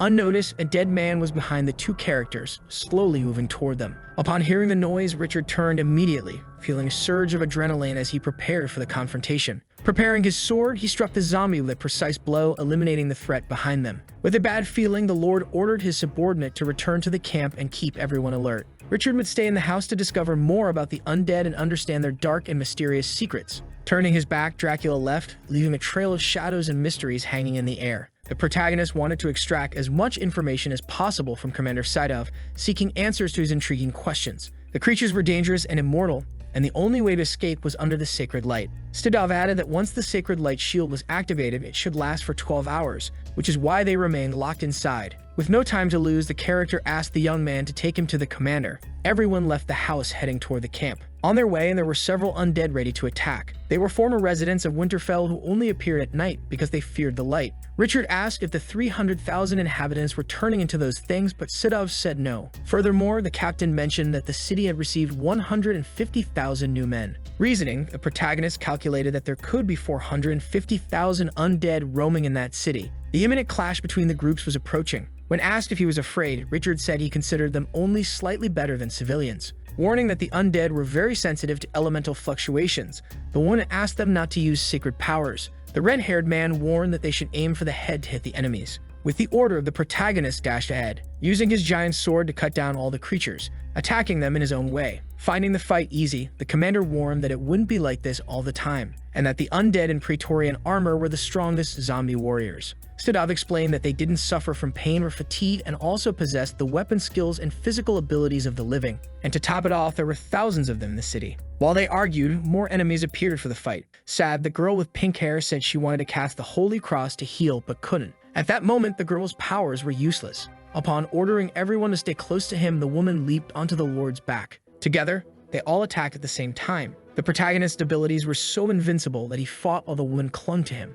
In the middle of combat, she tried to cast a few spells. Fighting bravely, the characters began to approach the camp. On the other side, their friends returned, bringing with them several undead. When trying to use an elemental power, the woman did not allow it. Richard's people began shooting arrows at the horrid creatures. Tired of fleeing, they finally reached the camp. Gunther was curious to know more about the creatures, and the Lord warned that all 400,000 people of Winterfell had turned into those things. Now all the characters were trapped, surrounded by the undead. The creatures were locked inside the city and could not leave to avoid infecting more people. To avoid delays during the escape, they decided to leave even the food behind. Apprehensive, the young man asked Dracula where Checo was, seeking answers about the missing friend's whereabouts. Bedrick, with a glowing amulet in his hand, revealed that it allowed one to see clearly in the dark of night. Attentive, Baus noticed the approach of the stewards, who were stealthily moving behind the protagonist. However, Richard realized that this delicate matter should be discussed at another time, away from curious eyes. The Lord informed them about the zombie warriors, who were the strongest and most feared. In the night sky, Rick claimed to have found something important, arousing his companion's curiosity.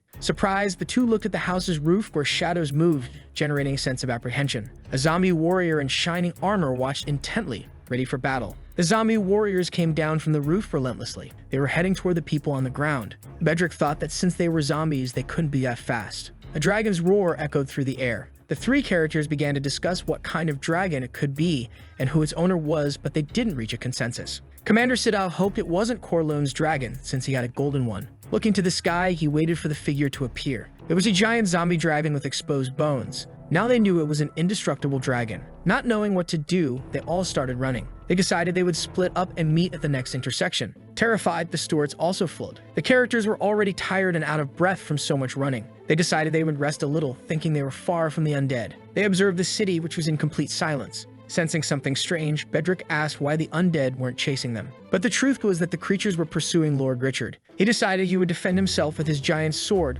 prepared to fight the zombie warriors. He began destroying all the zombie warriors, delivering powerful blows and showing his unshakable determination. But they were powerful with their weapons and armor, making the battle harder than he imagined. Meanwhile, Corleone's dragon continued flying overhead, watching the fight with interest and attention. From afar, he observed the battle, evaluating the situation and waiting for the right moment to intervene. Richard thought the dragon was afraid of him because it had withdrawn to a safe distance. He still didn't know how he could defend himself against something that flies. Dracula gave the chief a tip, saying that the ring grants the Titan the ability to manipulate lightning and chi elements. The boy quickly understood that he might be able to fly, but he still didn't know how to activate the ring. Just as he was about to reveal the secret he held, a precise arrow struck his heart brutally. From atop the roof, the zombie warrior did his job with impressive precision, leaving no trace. Running hurriedly to his wounded friend, Richard tried to help him, but the situation had already become desperate. Unfortunately, it was too late for any help as Richard's friend was gravely wounded and did not survive. The man asked Heder to bring the Stone of Destiny,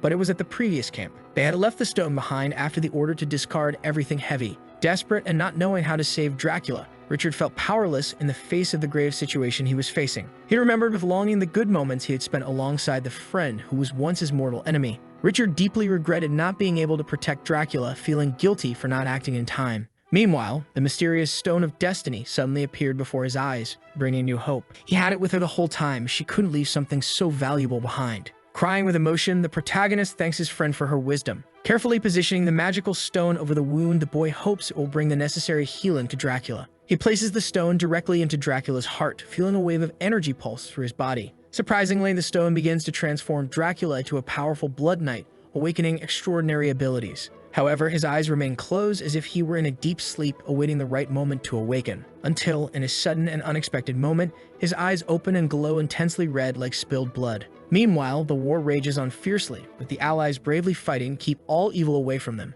Dracula wakes up as if he had slept for 100 years. Now Richard would be able to learn how to best use the ring. Back to life, the soldier states that he would need a drop of blood from the descendants of the Titan. Immediately, he calls for Chico, his faithful friend who had always been by his side in difficult times. With the pet resting on his leg, he firmly holds a gleaming, sharp dagger. Promising not to hurt him, the protagonist makes a small cut on his paw. Then he carefully pours a drop of blood onto the ring, believing it will bring special power. Anxious and full of expectation, he hopes something extraordinary will happen at any moment, breaking the surrounding silence. But everything remains extremely still, as if the world were holding its breath in anticipation of what's to come. Turning to the animal, he asks if he wasn't a descendant of a titan. The loud thunderbolt cuts through the dark skies, echoing like a warning that something powerful is about to happen. And apparently, the spell begins to take effect, surrounding everything nearby in a magical and intense energy. Checo is struck by a beam of glowing blue light that shines intensely and transforms the atmosphere. He transforms into a giant furry creature with wings. Despite his body having grown, Richard realizes that the animal's personality is still the same. He mounts Chico,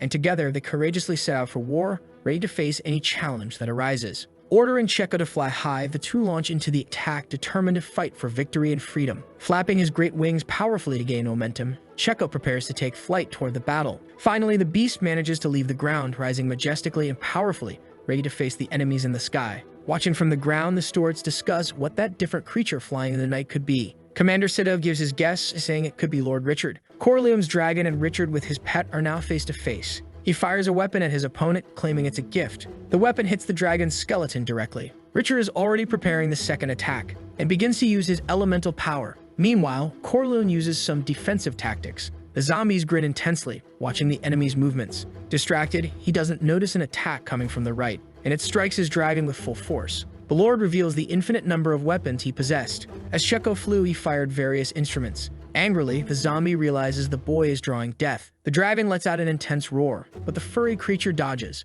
Richard notices that his opponent could send out waves. Meanwhile, Checo tries to say something to his master. He's trying to warn him that he has the ability to shoot lightning. Impressed by the recent discovery, Richard finds it incredible. From the animal's eyes emerge bright and intense lights, ready to unleash devastating power upon the enemies. To begin firing powerful lightning bolts, Checo concentrates, channeling all the magical energy he has within. But before completing the action, the skeletal dragon was already beside the two, threatening and imposing. Accelerating a bit more, Checo fires his lightning bolts with precision, striking the enemies with terrifying force. They head toward the giant dragon and pierce completely through its body. Impressed, Richard is proud of his Titan god. He wanted the animal to keep fighting, showing all the powers it possessed. And that's exactly what Checo does by firing more lightning. Richard holds firmly onto his friend. The skeletal dragon was already full of holes after being hit by so many powers. Richard commands that it's time for the final attack. At last, they were going to end the battle. Holding his breath, Checo waits for the final order to strike. But the creature has no more strength, releasing only a faint light.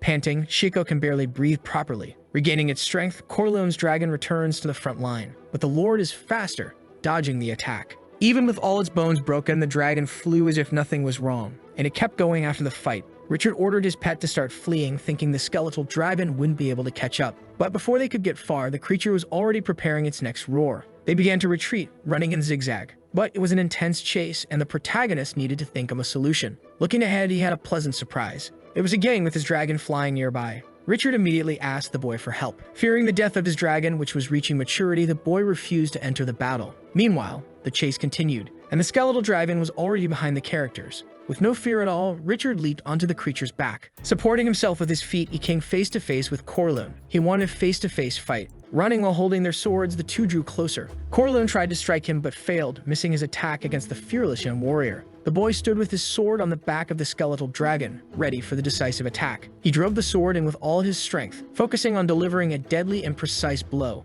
With the fatal strike, the young warrior hit the opponent's head precisely, causing a devastating impact. The enemy was launched far away by the force of the blow as Richard watched his triumphant victory. Even without a head, he did not give up and jumped toward the boy, who thought that cutting off the head would be enough. After the powerful blow, he lost his balance unexpectedly, losing stability and control over the dragon. And in a wild movement, he fell from the dragon, feeling adrenaline and fear as he plummeted toward the ground. Quickly, Richard fell from the sky. His allies looked up, but no one could help him. Checo realized his master needed his help and headed toward him. Egwene's dragon received the order to attack. Brave and afraid at the same time, the boy went into battle. With a weapon, he tried to hit the skeletal dragon, which let out a fierce roar as Richard was rescued. The protagonist asked Checo to launch him back onto the dragon, saying he knew where to strike it. Corleone, headless, remained in the same spot. Mocking, he made a joke about the fact that he had no head. But now he knew that the warrior and the dragon were one. Upon realizing the discovery, the zombie warrior tried to stop him, but he used an elemental power, making his sword triple in size,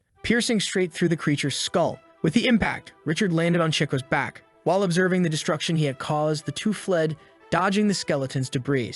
Everyone who had been fighting in the battle was already very tired, when suddenly the remains of the enormous creature hit the remaining soldiers. Bedrick realized it was the indestructible dragon. With few undead left, the soldiers regained their energy and charged into the attack. Back on the ground, he ordered Gunther to retrieve the treasures from the dragon. The girl ran off without thinking of the consequences, driven by adrenaline and the instinct to survive. Looking at the system, the Lord realized he had reached level 80, an impressive milestone in his journey. But he didn't know why he had come so far, feeling confused and intrigued. Moreover, he noticed he had received a new set, a reward that could change his appearance and abilities. And he decided to do the update, changing his clothes to suit the new level and challenges ahead. Rick was impressed with the new outfit of his friend who had just returned from the sky. Remembering something important, he said that his sword was left in the dragon's head and he needed to retrieve it. Racing across the field, he passed various undead, this time truly dead, until he finally found what he was looking for. Placing his feet on the dragon's body, he tried to pull out his sword. At that very moment, he noticed a golden light in the dragon's skull. He wondered if there could really be a hidden treasure there, something that could change his life forever.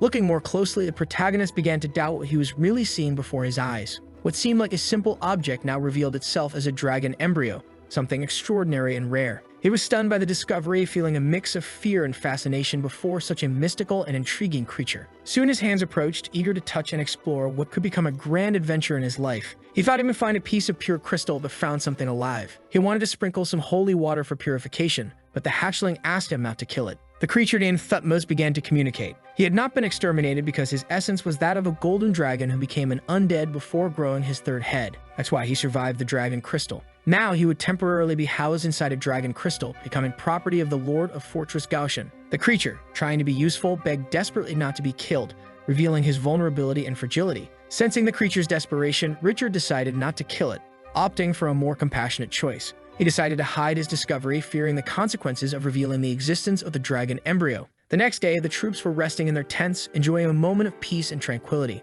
Richard walked calmly through the camp, reflecting on his decisions and what he had found the night before. When Lord Egwene approached, he greeted Richard, stating that he was a true hero of the battle. Curious, the Lord asked what the boy was doing in that place, intrigued by his presence. Crying, Richard replied that a man who withdrew from combat could never be considered a true knight. He also informed him that General Pinto was waiting for him in the temporary headquarters, demanding his immediate presence. Upon entering the dark tent, Richard felt a heavy atmosphere as if secrets were hidden there. Inside the tent, he noticed countless bottles on shelves, each one containing mysteries and untold stories. Smiling, the old man called him a dragon hunter while sinking into his drink. He informed that due to the presence of the undead, the officers of Pompel and Stewart had to prioritize cooperative combat. The man praised the boy's deed from the previous night, saying it was impressive. But he was interested in something else. He wanted to know about the piece of golden dragon crystal. But obviously, the character wouldn't give him anything, keeping his decision firm and unshakable in the situation. Skillfully lying, he stated that he had searched carefully but found nothing there,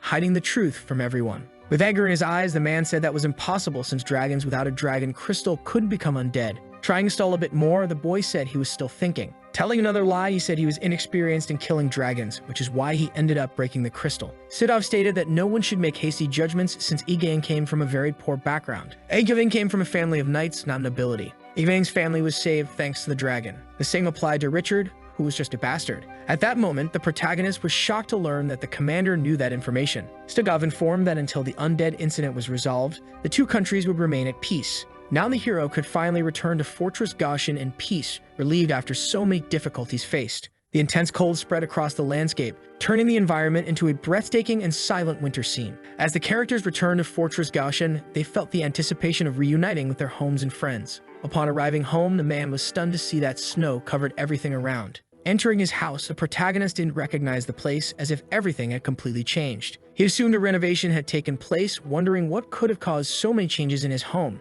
Happy to see their friend Annie and Mrs. Buckland mentioned that they had renovated the place inside and out. She informed him that the food was ready and everyone could sit down to eat. While enjoying the meal, Richard recounted the experiences of the past months. From the Blood Knights to the dazzling siege outside Winterfell and the hordes of undead in the fight against a dragon. The conversation continued cheerfully into the night with laughter and stories being shared by all. The excited protagonist remembered to show what he had received, eager to share his incredible discovery. He threw onto the table his new pet, which was inside the glowing dragon crystal. Mrs. Buckland stated that the nature of the miniature dragon should be closer to an enemy than to a soul, Seeing their impressed reactions, he stated that he took it from an undead dragon. At that moment, Mrs. Buckland grew increasingly interested in seeing the dragon's body, intrigued by the creature. The creature stated that it was still too weak to bear such a large and heavy body. Richard felt upset due to all his effort to bring the skeleton, feeling that it had been in vain. But the creature had a brilliant idea that could change the situation and surprise everyone present. It decided to transfer its essence to the skeletons that were on the table,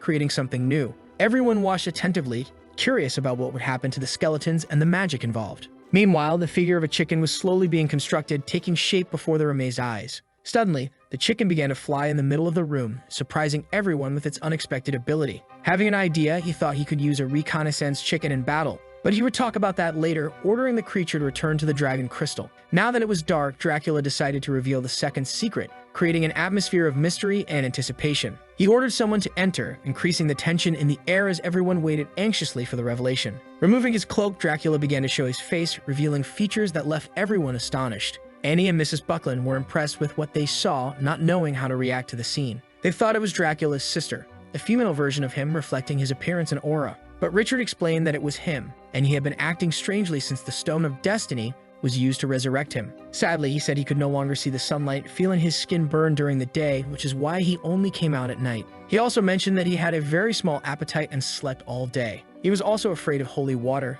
which made him sweat like a living dead. To clear some doubts, he called Thutmose. He wanted to know why he had become indestructible, as well as the people of Winterfell. He said that his master would find all the answers he sought in the Book of the Undead, a grimoire with 190 necromantic spells. It was known as the Grimoire of the Undead. It was so evil that not even an empire could stop the people who developed it. It would not be possible to travel back in time and eliminate the Titans due to the limited level of magic, which meant that the Grimoire of the Undead had been made by the Titans, and that they practiced the art of necromancy. She was shocked by the information. She believed necromancy was too obscure and dangerous. Mrs. Buckland explained that magic itself was neither good nor evil. It depended on who used it and for what purposes. But the hero did not share this opinion. He believed that necromancy toyed with the soul, thus being prone to inspire evil in the heart. The Book of the Dead was the best proof that this type of magic should be forbidden. Since the premonition of the tragic death of the baby, Titans gave that book a powerful advantage. And for him, that was evil enough. In the era of the Tiger Woman, there were numerous bone dragons. A human necromancer would be unable to turn an entire city into undead without the book. She remembered that the Church of Sacred Light recycled and destroyed that artifact years ago. But none of those things were a cause for concern for the woman. For Richard, the reappearance of the undead was no small matter. Changing the subject, the protagonist revealed that he was now an ambassador of Pompel. He had been chosen by His Majesty Sagres, who wanted him to finish the work that had been started. There was still one more thing he had to say to his colleague. With him furious, he revealed that he wanted to expand his army quickly. He knew that the number of people in the system was not infinite, contributing to his elite army. He wanted to improve the system's capacity and increase his reputation in the world. In a short time, his level increased drastically due to having killed a dragon. He wanted to turn his fortress into a nation. The man stated he wanted to expand to around 3,000 people. She informed him that in that case, the population would have to increase by 10,000 people to make food supply feasible. It would not be possible to buy food from outside due to the arrival of spring and the rise in prices. In addition, it took a long time to grow herds and clear more land. The Lord was shocked by everything that would have to be done.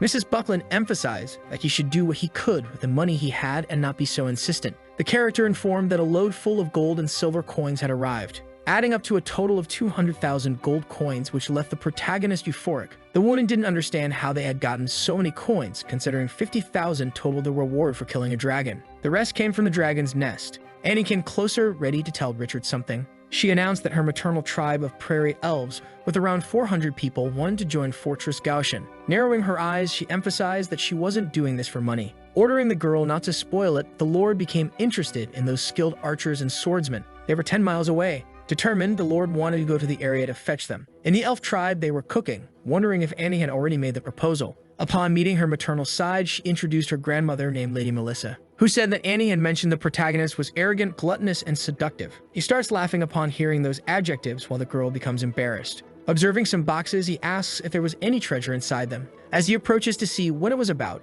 it turns out to be a wasp nest considered very valuable to the elves. In fact, the lady explains that they were bees and that all of them were fond of honey. Those bees were called Pagani bees and helped attack enemies. Richard says they should expand the breeding scale and monopolize the honey business in Pompel. Annie comments that the queen bee was very picky with food and only ate nectar made from narcissus pollen. Intrigued, the protagonist notices the superior reproduction techniques. While walking, the women commented that the archers there didn't seem to be very good, since the most important thing for one was the strength to pierce armor with high precision. Looking at them, they noticed they were very thin and didn't have much strength. Back at Goshen Fortress, Richard ordered the gates to be raised for their new inhabitants. His only condition was for the young male elves to become archers, but the matriarch did not comply with his request. The elves loved peace and hated war, so the condition was not accepted. While sitting in her chair, Lady Melissa reinforced that they could not be enlisted for military service during those days. She mourned that they were a bit weak and that their strength and endurance were below normal. The protagonist is confused after having heard several accounts of powerful elves and heavy cavalry, and he asks how they were able to receive such original training as good shooters. Asking to keep it a secret, the lady requests they go to a more private place. The power of the ancient elves was related to the worker bees. She asked if he knew anything about the Moria tattoos, and he says no. Explaining further, she says it was a unique elven technique of drawing body tattoos using Moria venom as material. The tattoos do not normally appear, only when they are activated. Thus, the powers of the elves increased drastically due to those tattoos. But due to the drop in Narcissus production, it was not possible to make many drawings on the elves. She says there were only 3 elves left capable of doing this successfully. Richard realizes that if he could grow Narcissus, he would have much stronger and more skilled elves. Lady Melissa agrees with the boy. Laughing, he turns his back after learning this secret. After doing some research, the Tiger Woman states that Richard could make dozens of dragon armors with the bones. Annoyed, Annie wants to understand why all the elves were practicing tattoos. That now the backs of cows in Goshen Fortress were painted with strange drawings. Then the girl reinforces that the main reason to restrict the tattoos was the lack of material, not the lack of skill. With each question asked, she becomes angrier. The elf states it would be impossible to grow Narcissus unless it was near a moon well due to its toxicity. Standing up, he says he was going to explain something important to her, awakening her curiosity and interest in the conversation. He asked her to accompany him, creating anticipation about what he was about to reveal. Walking through a cold place while holding a fire torch, the Lord carefully guides the women. Opening a curtain, he reveals something surprising that leaves everyone amazed and intrigued by the discovery. They were white vases filled with narcissus flowers that shone intensely, contrasting with the frozen surroundings. The intense cold spread through the region, making the air frosty and the atmosphere even more magical and mysterious. 2 characters talked about digging a ditch near the river to divert water in the spring. They realized that due to bubbles rising from beneath the ice, there could be fish in a stagnant salt lake. Observing more closely, there seems to be something swimming beneath the surface, arousing the curiosity of the present characters. After seeing it more clearly, the warrior warns that everyone should escape the situation quickly. Suddenly, a gust of wind hits them and they are thrown into the sky, surprised. Returning to the elf, she cannot believe Richard had managed to collect so many narcissus in such a short time. But that was a specialty of the generals of Goshen Fortress, who used fertilization spells to grow plants. Annie continues to be impressed with the plants, admiring the beauty and variety that Richard had brought with him. Richard explains that different plants have specific requirements for their growth soil, requiring special care to thrive. That's why fertilization could make the land fertile, causing any type of plant to evolve quickly. Curious, Annie asks how he could know so many cultivation and fertilization techniques, intrigued by his knowledge. He says it was common to use fertilization spells on plants around the fortress, where he learned everything. These techniques were so effective that they should be called sacred fertilization, recognized by all experienced cultivators. At that moment, the girl asks for that information to be shared with her grandmother, who could provide archers to help. Goshen Fortress is still covered in snow, creating a dazzling and frozen landscape around. Some soldiers are seen standing outside the gate, waiting for orders and observing the surroundings. They were the stewards, waiting for the boy around noon, ready to assist him on his journey. Even though it was late, the boy was still tired from the previous night spent with the elves and activities. They were practicing tattoos together, sharing stories and traditions that strengthened their bonds and friendships. It thinks that at his full level, his old lady was almost as rigid as an impenetrable armor. Changing the subject, the red-haired man asks him to hurry, worried about the time. As he turns to enter the fortress, the centaur woman calls out to him desperately, alarmed. A hand had been found near the river, which had been broken by a large mysterious hole. Analyzing the cuts, the Lord knows they couldn't have been made by the jungle aborigines, so he orders Thutmose to awaken from his sleep and go into the sky to see if there was anything suspicious nearby. He didn't believe anyone was looking for trouble with his people, feeling offended and concerned about the situation. Upon arriving at the site, everyone observes the immense hole in the ice that seemed to have appeared suddenly. Making observations, Richard begins to think that the place is very close to where he was born, recognizing everything. Flying, the small dragon brings information that he spotted strange snake men attacking from the north, alarming everyone. The girl comments that those creatures looked a lot like the undead, stirring feelings of fear and apprehension. The cowboys are already in attack position while the stewards offer help in the fight against the creatures. But Richard knows he is capable of handling everything alone, confident in his abilities and strength. He states that the kind of thing he could solve with a single punch didn't intimidate him. He shows the full power of his sword, wielding it with skill and determination in the face of the imminent threat. With a precise strike, he slices the creatures in half, demonstrating his skill and courage in battle. Gunther notices that their faces were covered with bandages, revealing a very disgusting and repulsive appearance. Frightened, the small dragon already knew what it was, recognizing the gravity of the situation they faced. Upon removing the cloths, long pointed ears are revealed, confirming the identity of the creatures before them. Desperate, he decides to tell his master what he knows, feeling the urgency to warn him of the danger. He reveals that those undead were once elves, a revelation that leaves everyone in shock and horror. After removing the bandages, the creature is analyzed more closely, arousing the curiosity of everyone present. Making a joke, Richard comments that if it weren't so bald and shriveled, it would be a pretty elf. Those undead were half snake and half elf, a strange and disturbing combination that intrigued the group. They didn't understand how that was possible, being something extremely new and unexpected for everyone involved. Judging by the exterior, they realized it was an artificial undead created by some kind of magic. The boy couldn't stand encountering undead anymore, feeling increasingly disturbed by the situation. Then the small dragon warns that there were half-orc elves, a revelation that left everyone in shock. He explains that during the time of the old Elven Empire, the mages chose to avoid the effects of the tidal collapse. The protagonist interrupts him, mentioning the tattoos, but that had nothing to do with what they were discussing. At that moment, the dragon reports that they used another type of ability different from the ones they knew until then. He says they tried to directly alter the bloodline to make elves into a new race of orc elves. That's why he was sure those creatures existed and weren't just mythology or legends. It was incredible to think about the union of a strong orc physique with the powerful magic of an elf. The real problem lay with the noble, pure-blooded elves obsessed with the ethical issue of half-bloods. Because they looked more like orcs than elves, they were rejected by the kingdom and despised by all. They then decided to put an end to the hybrid experiment, which resulted in the fall of the Elven Empire.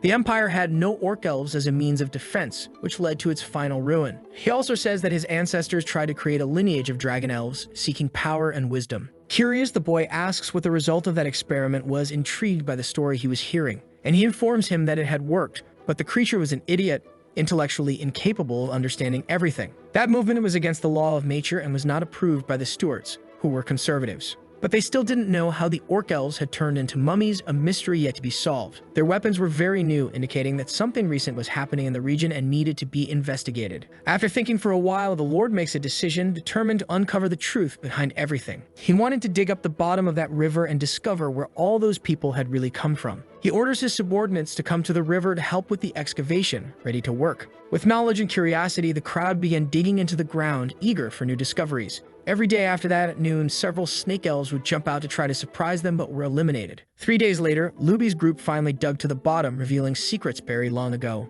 Unable to wait, Lord Richard wanted to take a look at the possible discoveries they had found. Luby warns the chief that there was something strange down there, something that didn't seem normal. Upon entering, the man finds nothing mysterious, but the feeling that something was there lingered in the air, until his eyes widen as he notices an intense and bright force emanating from inside the hole. Everyone is fascinated by the discovery and not knowing what to expect from the rift in space they had found. But the side it connected to was still unknown to all, generating a mix of curiosity and apprehension among those present. Giving firm orders, Richard expresses his desire to enter the rift, determined to discover what was there. Suddenly, Checo jumps off his shoulders and heads toward the light, surprising everyone with his courage. Everyone is shocked by the pet's sudden action, not knowing what to expect next. Fiddling with the system, the master declares he would go in to take a look while the rest would stay outside. He said there was no need for any kind of concern since he would return in 15 minutes. Standing in front of the rift, he held his weapon, prepared for any eventuality that might arise. Suddenly, the landscape changes to a tropical forest climate, surprising everyone with its lush beauty.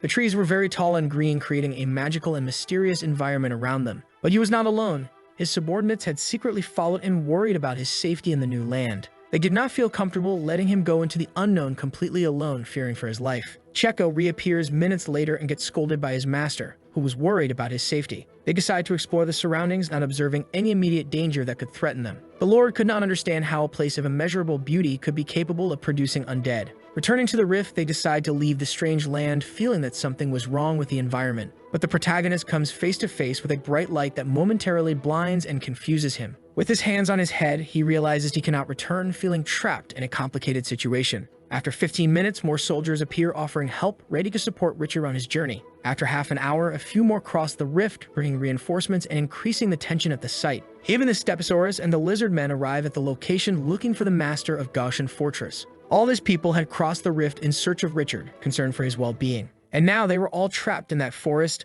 not knowing how to return home or what to do. Angrily, the sorceress screams that everyone was going to die because of that idiot, blaming Richard for the situation. Annie informs them that she asked Buckland and her grandmother to take care of the fortress during their absence, ensuring protection. The woman with pink hair says she feels a greater elemental intensity in that place, something unusual and intriguing. Even the elemental tides were higher there, indicating a powerful magical force present in the forest. An arrow is fired toward Richard, flying quickly in his direction and surprising everyone. He turns in time to stop it with his hand, saying it was just a harmless arrow. After some time, a man approaches the strangers, observing them with interest and curiosity in his eyes. Crossing his arms, he says the boy's reaction was spectacular, admiring Richard's courage. He states that they were in his territory, establishing his presence and authority over the situation. He introduces himself as Sendin, a name that resonated with power and mystery among those present in the forest. Richard also states his name, establishing initial contact and trying to understand the situation they were in. He asks if all those people were part of his army, pointing to the centaur woman beside him. Confused, he asks what kind of centaur the girl was, since he only knew mammoth orcs and rhino orcs. Thinking out loud, the protagonist reflects on how the man could have such ancient and outdated perceptions of races. He begins to think that races and legacies previously recognized as extinct could survive in that mysterious place. Meanwhile, the stranger claims to be a man of the tiger spirit from the Wild Spirit clan. But it was something unknown to those people who had no knowledge of such ancient clans and traditions. Pointing at the equipment, he says their weapons were much more modern than his. Finally, he wants to know the origin of those outsiders. Confident, Lord Richard states that they came from that silver vortex, managing to enter without obstacles but unable to return. But that passage had been abandoned a long time ago. At that moment, the man decided it would be better to take everyone to his clan in search of help. The people followed the mysterious man, complaining that it was difficult to walk on that narrow and long path. The tribe was about 5 kilometers away, and everyone was eager to arrive quickly. As they walked, Senadin explained that a wild spirit represents the purest essence of nature. They declared themselves the wildest of spirits, with a deep connection to the earth and the sky. There were a total of 12 tribes, each named after a specific animal. They arrived at the late forest, inhabited by more than 30,000 tiger spirits and giants. Annie was shocked to hear that giants inhabited the forest, something she never imagined to be true. Soon after, they arrived at the tribe, and Richard was enchanted to see so many tree houses. He discovered that the elder lived in the largest tree, an imposing place full of wisdom. The soldiers were surprised to realize that the tribe used only wooden and stone tools. Seated at the table, the elder expressed curiosity about each people present at that moment. Asking for help, he said he lived on the other side of the time tunnel, seeking to return. However, the wise old man informed them that this was impossible, as the entrance was sealed forever. Annie remembered that undead kept appearing from the rift constantly, which could be an important clue. Drawing on the wood, the elder began to explain about space dilation and its connections. He warned that the snake-type undead had crossed through another passage called Chauvu. Richard and Annie wanted to know if that passage was thousands of kilometers away from them. Worried about not being able to return to his fortress, the boy was still determined to try. Even amazed by the beauty of the place, he could not abandon his hometown and his friends.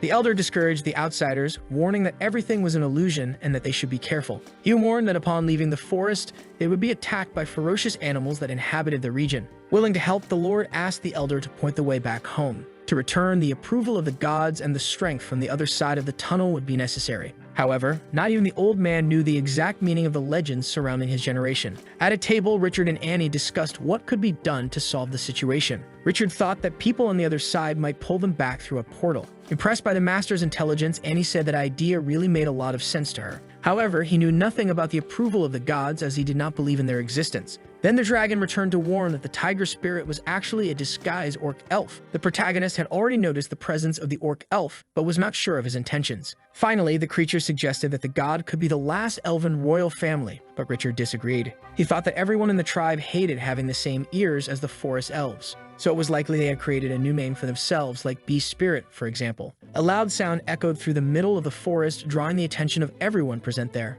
Running, the orc elf warned that unwanted and demonic monsters were quickly approaching the tribe. Suddenly, those creatures decided to attack the forest, taking advantage of the monster's speed under the full moon. The boy tried to calm everyone, saying there was no need to panic at that moment. He decided to support the tribe in the fight against the creatures, even without knowing what to expect. The man warned to be careful, as the magical creatures of that world could be completely different from what they knew. The men continued through the forest. The Lord doubted that a few people would be enough to defend the borders, but the man reassured him, saying they had discovered only one of the openings in the natural stone wall. In total, there were about 50 openings that could not be closed. He says that the monsters have the ability to climb stone walls, and that if he didn't leave an opening, it would be even more problematic as the monsters would spread through the stone. So these tiger spirits possess some intellectual abilities, which makes them more dangerous than previously imagined. The opening they were heading to was called Goliath, being relatively far away. After 3 hours of travel, some trees were already fallen along the path. After 6 hours, the warriors were already tired from walking so much.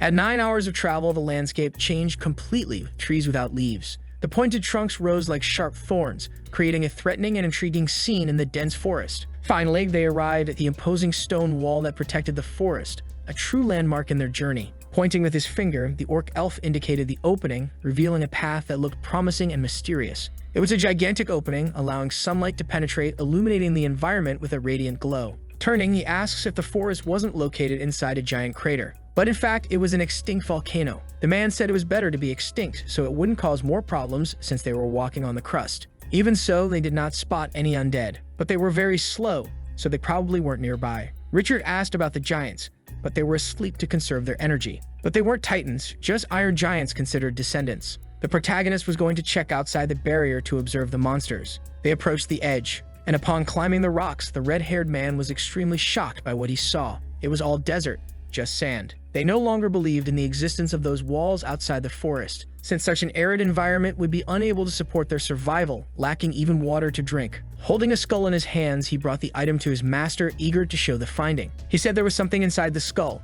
arousing the curiosity and expectation of everyone around. When picked up, a small animal with sharp teeth could be seen, surprising everyone. It was a low-level monster, but as scary as it looked, it didn't pose great danger to them. Meanwhile, they wanted to know if Senon's people had ever tried to explore those lands. He said his ancestors tamed a flying dragon and used it to explore the exterior, but found nothing. Suddenly, something began to move in the dense sand, drawing the attention of everyone present. They were the ministers approaching, fearsome creatures that seemed to threaten the group's safety. Huge spiders with gigantic legs emerged, creating an atmosphere of tension and fear among the adventurers. However, the attack would only begin when the moon was full during the dark and silent night. A terrifying creature tried to reach them, moving quickly through the sand, increasing the sense of imminent danger. Apparently, they would launch a surprise attack, catching the group off guard and without time to react. But the protagonist was already prepared and with his sword in hand, waited for the right moment to act. Impressed by the young man's strength, Senodon was speechless, admiring the courage shown in battle. He ordered everyone to see what was so special about those insects heading into the fight. The creatures were enormous and disgusting, causing revulsion in all who saw them in the darkness of night.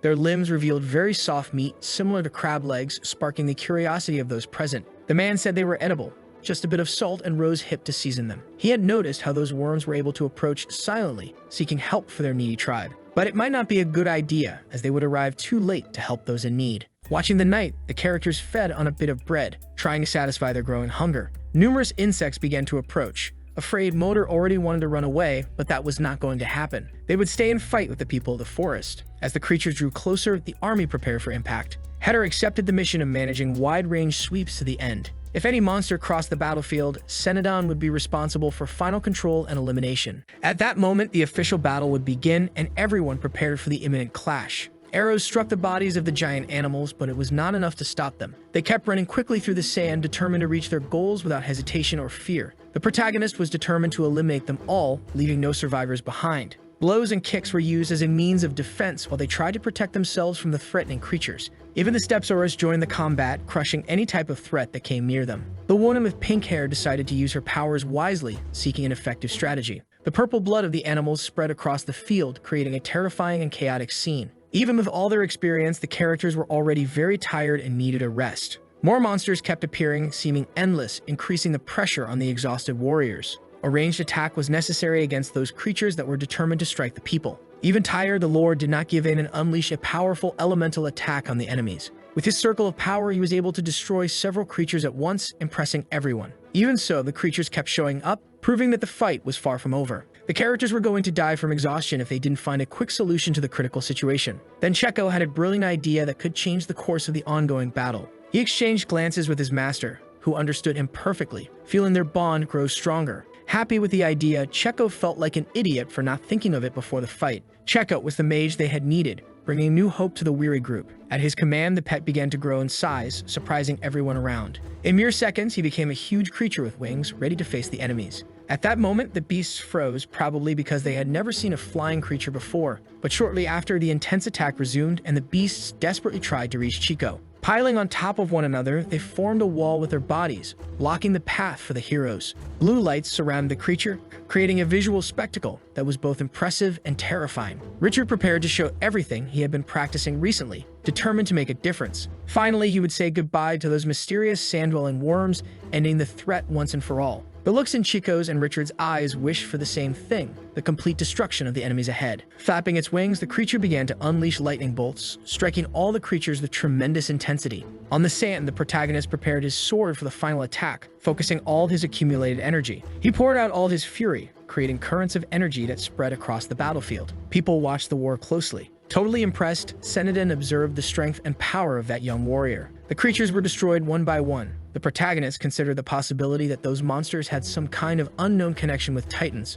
but he would soon find out as soon as he exterminated them that a new threat was about to emerge. With one more strike in the dense area, his life energy rushed toward the worms, seeking to eliminate them quickly. The yellow rays of light were very fast, cutting through the air with impressive and devastating intensity. Something unexpected stopped the power from reaching its destination, creating tension on the battlefield. A huge viper suddenly appeared, sliding through the sand with surprising and terrifying agility for everyone. It was the legendary Spartan serpent, a creature feared by many, known for its deadly strength and cunning. Watching the animal, the protagonist became more alert, realizing the fight had now become even more challenging. Opening its mouth, the serpent tried to strike Checo with a quick and deadly attack, targeting its prey. But the creature was faster and managed to escape, leaving the viper frustrated and even more determined to attack. The boy knew that attack range would be a threat. An animal had appeared to protect the pet. Without fear of the confrontation, he charged forward, determined to face the serpent and prove his unshakable courage. Leaping from the ground with an impressive jump, he hurled himself toward the snake, challenging the imminent danger. He goes toward the snake with his sword in hand, prepared to deliver a decisive and deadly blow. With an agile movement, he pierces the animal's body with his skills, demonstrating dexterity. But the hide is so rigid that it cannot be pierced, breaking his weapon into 1,000 pieces. That was the god monster, the one that suppresses all others. Meanwhile, Checo tried to deceive the animal by flying near its mouth, seeking an opportunity to attack. He prepares to unleash the power of lightning, concentrating all his energy into a single movement. As he positions himself, he aims to strike with precision, knowing that one mistake could be costly in battle. The lightning heads toward the serpent, illuminating the darkness with an intense and threatening light. The serpent closes its eyes and, fearing nothing, prepares to face the powerful attack. Opening its mouth, it receives the lightning power, absorbing the energy as if it were a challenge. Now the viper prepared its counterattack, determined to retaliate with all the strength it possessed. It fires Chico's lightning back at the creature, hitting it directly and causing an explosion of energy. Richard sees that his friend is about to be struck, unable to defend him, and feels the urgency of the situation. He runs to catch him in his hands, determined to protect him at any cost without hesitation. Before he could hit the ground, he catches him firmly, preventing a devastating and dangerous impact. At the same time, he notices beside him that immense viper, ready to attack mercilessly. The legendary Spartan serpent was winning that fight, showing its strength and ferocity in battle. His people fall into despair upon realizing they had been devoured, feeling the imminent loss. Meanwhile, the creatures remain standing, ready to destroy anyone who approached. Then the battle resumes, but the people can't even get close to the terrifying black snake. The serpent tries to escape, hiding in the sand, seeking a safe place to protect itself. If it returned to the ground, it would not be possible to save Richard, increasing the tension of the situation. Meanwhile, one of the monsters attacks the warrior, biting his hand with surprising force. He panics, also fearing for his end, feeling the pain and pressure of the attack. This time they were playing with fire, challenging forces that could be macabre. At that moment, the fight intensifies and each movement becomes crucial for the survival of all involved. That tension in the air is palpable as the warriors battle the darkness that surrounds them. Hope seems scarce, but the determination to fight still shines in the eyes of the combatants.